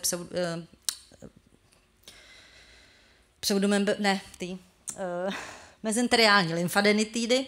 Tam je to ještě vždycky vhodné doplnit možná serologickým vyšetřením. To by vám potom asi řekla paní doktorka, vyšetření jerzíny a doplnění serologií. Další půdy jsou potom na kultivaci Campylobacteru, další na Salmonelly shigely a enterotoxigenní patogenní kólí. Pokud se někdo vrací z ciziny, je důležitý nebo vhodný nám to taky tak uvést. V případě, že bychom se více potom si spíš ještě doobjednali další kultivační půdy, protože Vibrio cholerae na normálním spektru kultivačních půd nechytnete. Ale to by asi už se řešilo někdy při cestě z letiště. Na ten toxin Clostridia difficile, to jsem vám říkala, že velikost lískového oříšku, enterotoxikózy, to už tady vůbec nebudu uvádět. A co se týká terapie, samozřejmě rehydratace, k antibiotikům sahat jenom opravdu v indikovaných případech, vzhledem k tomu, že při podání antibiotik se prodlužuje doba vylučování. Na Campylobactery určitě, pokud by to bylo indikované, použít třeba makrolidové antibiotikum, jindy potom se sahá buď k chinolonu nebo ke kotrimoxazolu. Co se týká, a to my preferujeme, to zkusit zvládnout nějakými probiotiky nebo prebiotiky, zkusit enterol, určitě hilák nebo další probiotika, jako jsou VSL3, což bylo docela poměrně dobře hodnocený i gastroenterologickou společností, tak to VSL3. Pokud se pacient jenom potřebuje přemístit z místa na místo a není tam krev a teplota není tam krev ve stolici a není vysoká teplota, tak můžete určitě použít nějaké antimotilikum, jako je loperamid. Eventuálně u těch cestovatelů se potom si berou i sebou na cesty Ercefuril nebo Normix, což jsou vlastně lokálně působící antibiotika ve střevě. Tak to by jenom tak na závěr. Tak, děkuji paní doktorce Krčmářové a teď nastává ten čas pro ty vaše dotazy. Máme tady odborníky, nemusíte se vůbec bát, cokoliv vás napadne, může to být i mimo téma, které jste dneska slyšeli. Máme tady ještě jednoho našeho odborníka, trošku vzadu sedícího, pana doktora Zimu, který sice nepřednášel, ale je schopen vám odpovědět jakékoliv biochemické dotazy, takže vůbec se nemusíte bát se ptát opravdu cokoliv, co vás zajímá z vaší praxe, vůči naší laboratoři, čemukoliv. Ten prostor je teď pro vás. Já se tam o vitamínu D, jestli můžu, který je úplně teda mimo. Vaše laborka má normu dostat, teď nevím čeho na co, to si pamatuju, ale ostatní laboratoře mají normu do 250. A já bych chtěla, aby moji pacienti měli okolo 200, ale to už je brutální předávkování v té vaší laboratoři. Tak, komu z našich panů doktorů? Takže na pana doktora Zimu přímo. Tak. Vitamin D teďka spadnul pod klinickou biochemii. My jsme ho dřív, bylo pod úsekem imunochemie. Samozřejmě máte pravdu, jako ten vitamin D, my jsme měli tu hodnotu nastavenou velmi nízko. Myslím, že ta horní hranice, co si pamatuju, co jsme přejali, bylo asi do 75. Ne, 75 až 100. 75 až 100, ano. Jako. Pro ten vitamin D je hlavně důležitý. Hypovitaminóza pod těch 50. Samozřejmě ty hodnoty, já s váma souhlasím, že určitě by bylo dobré být, já jsem taky proto, kdyby to bylo 150 až 200, jako to referenční rozmezí, samozřejmě je bez problému. My máme tu smůlu, že teďka zatím ho nemůžeme moc upravovat, protože máme tu metodu jakoby akreditovanou a my s tím nemůžeme hejbat. My s tím zatím nemůžeme hejbat. To je na výrobci vlastně ano. těch diagnostik, které nám dodávají. Tak. My odebíráme nějaká diagnostika, které jsou nějakým způsobem nakalibrovány a tak jsou akreditovány. Oni tam, víte co, my se musíme držet. Výrobce té metody, kterou my to vyšetřujeme. Bohužel ta akreditace vede k některým takovým skutečně, to se mi moc nelíbí, jako i z klinického hlediska, že my se musíme dodržovat prostě ty data výrobce, referenční rozmezí, který uvede ten výrobce a používáme ten kit, my to musíme dodržet. Jo, i když vím, že třeba konkrétně v tom případě vitamínu D by to mělo být skutečně těch 150. Jako, my bychom museli znova požádat, třeba tu akreditační komisi, jestli můžeme upravit, anebo až samozřejmě kontaktovat i toho výrobce, jestli můžeme s jejich svolením teda pro naše kolegy upravit to rozmezí. Takže tak. Jinak ten problém, to je ten problém právě, no. Jasně, no. Ale určitě máte pravdu, že samozřejmě to dost toho je málo. Ano, tam záleží opravdu u těch referenčních mezí vždycky záleží na tom, jakou soupravu ta daná laboratoř odebírá, jakého výrobce má a na jakých strojích to dělá. Takže vždycky to má svoje nějaké referenční hodnoty. Tak, další dotaz, poprosím, máme někdo? Pan doktor? Tak. Já bych měl jenom poznámku k poslední přednášce, co se týká Clostridium difficile. Clostridium je velmi častá superinfekce u IBD, u relapsů a problém je s léčbou. Léčí se metronidazolem, eventuálně vankomycinem, ale prakticky podle všech moderních guidelinů by se měl léčit fidaxomicinem, čili dificlirem. Bohužel jedno balení stojí asi 40 000, takže je to uvolněno pouze pro hospitalizované pacienty. To bohužel asi ještě ani ne ve všech nemocnicích, protože moje mamka ležela s klostridiovou infekcí tady v Litoměřicích a když jsem chtěla fidaxomicin, tak úplně jako ne. Je to opravdu velice jako drahá léčba a no, dostala, no, ano. Určitě to je prevence proti těm relapsům. Tak, paní doktorce, předám. Já bez mikrofonu. Aha, dobře. Takhle k tomu vitaminu D, opravdu je strašně moc jako málo, že mají teda nízkou hodnotu. Akorát si dávejte, teď bylo spousta přednášek na tohle téma a bacha dávejte i na to potom, když je léčíte, protože když předávkováváte, tak je tam daleko, tam jsou komplikace, to je daleko horší. A musím říci, že i endokrinologové dávají někdy vysokou dávku, než by měla být. A my jsme se třeba u Brabčů v lékárně, že to je kousek od nás na středisku a dole ve městě, tak jsme se dohodli, že prostě, když já jsem pediatr, takže u dětí 2 kapky denně jako maximálně a ne 6 až 8, jak někdo říká, protože to předávkování, taky jsem měla dítě a to je daleko, když si přečtete, co všechno způsobuje předávkování, tak to je špatně. Jo, takže to je ten vitamin D takhle. Potom, co říkal ještě Luboš, tak bohužel taky stává se, že u té celiakie opravdu převažují teďko ne tak, jak to bylo v začátcích, kdy jsme to poznali už, jak to dítě vypadalo, ale teď jsou spíš teda ty obstipace a hodně často na to přijdou alergologové a endokrinologové taky berou antitransglutaminázu a tak dále, takže se tohleto dovídáme jako vodníci. Tak asi tak. A jinak teď byla pěkná přednáška na olomouckých na kongresu pediatrickým, kde se zabývali taky, že třeba nebyla prokázána celiakie, ale je tam neustále jako anémie. Jo, a že tam má být prostě asi 3, počítá se, teď nevím přesně, nemám tady tu z té přednášky, že vlastně tam může být celiakie, musí se to extra vyšetřovat, to by řekl asi pan doktor. A chybou je, což teda bohužel některý alergolog řekl, ať teda držej jako dietu a bezlepkou, což je špatně, protože to pak zase nediagnostikujete jako dobře. No, tak asi tak. Tak. To je docela důležité věci poslední doby.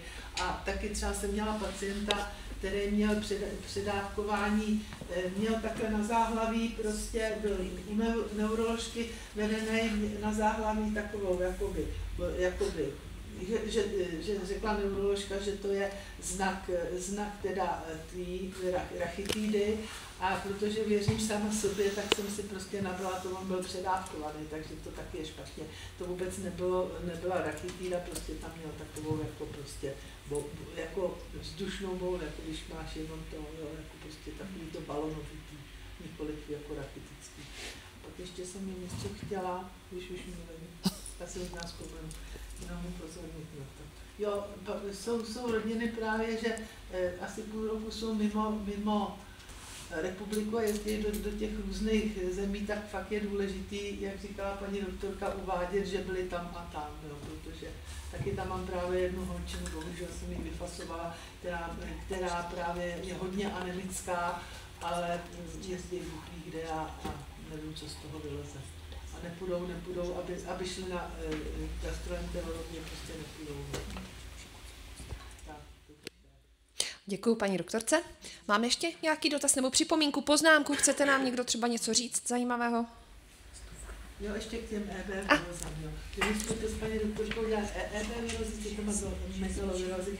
Já si pamatuju prostě ještě, už je to teda 50 let, co jsem končila školu, takže prostě vždycky bylo taková řada nemocí onkologických a na konci byla EB viroza.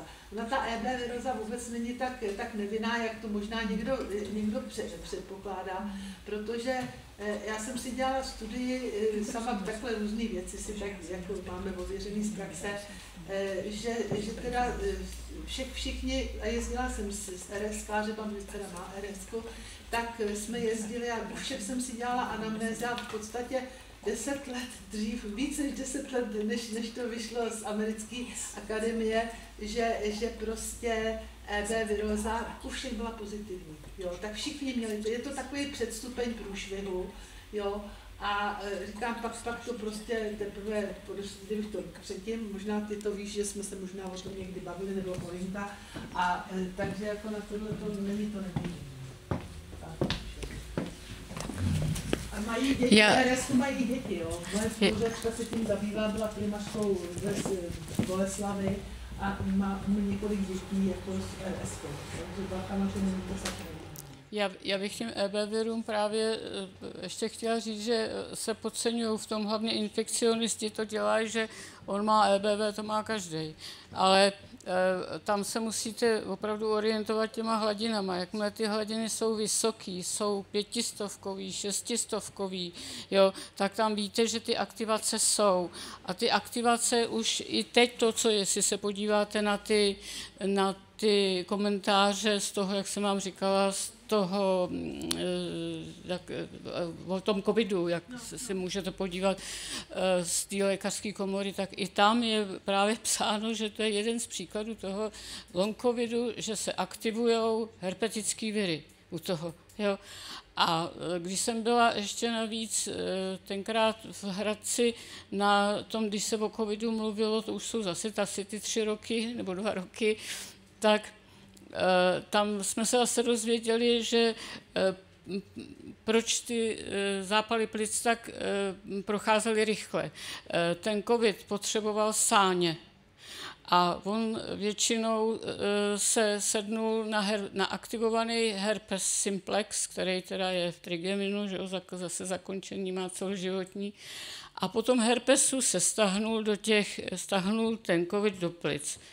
A když se dřív dělaly cytopatické efekty, už se to dávno nedělá, tak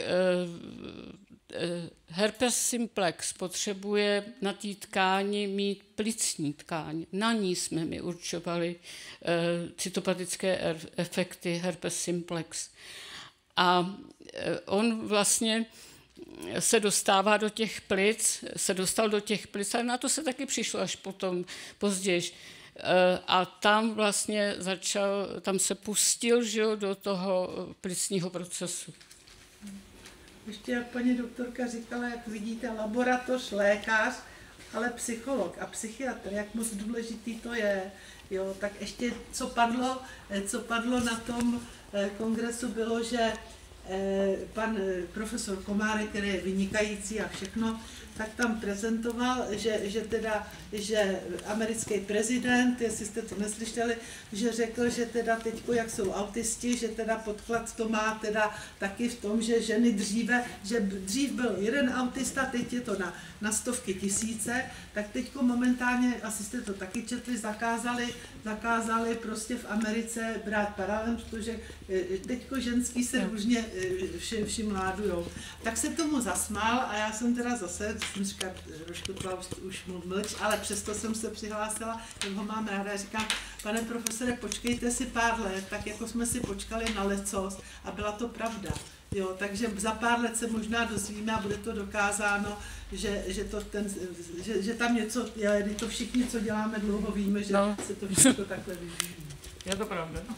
Tak, jestli nemáme tady žádné dotazy můžeme pak v kolárech, ještě tady máme nějaké občerstvení.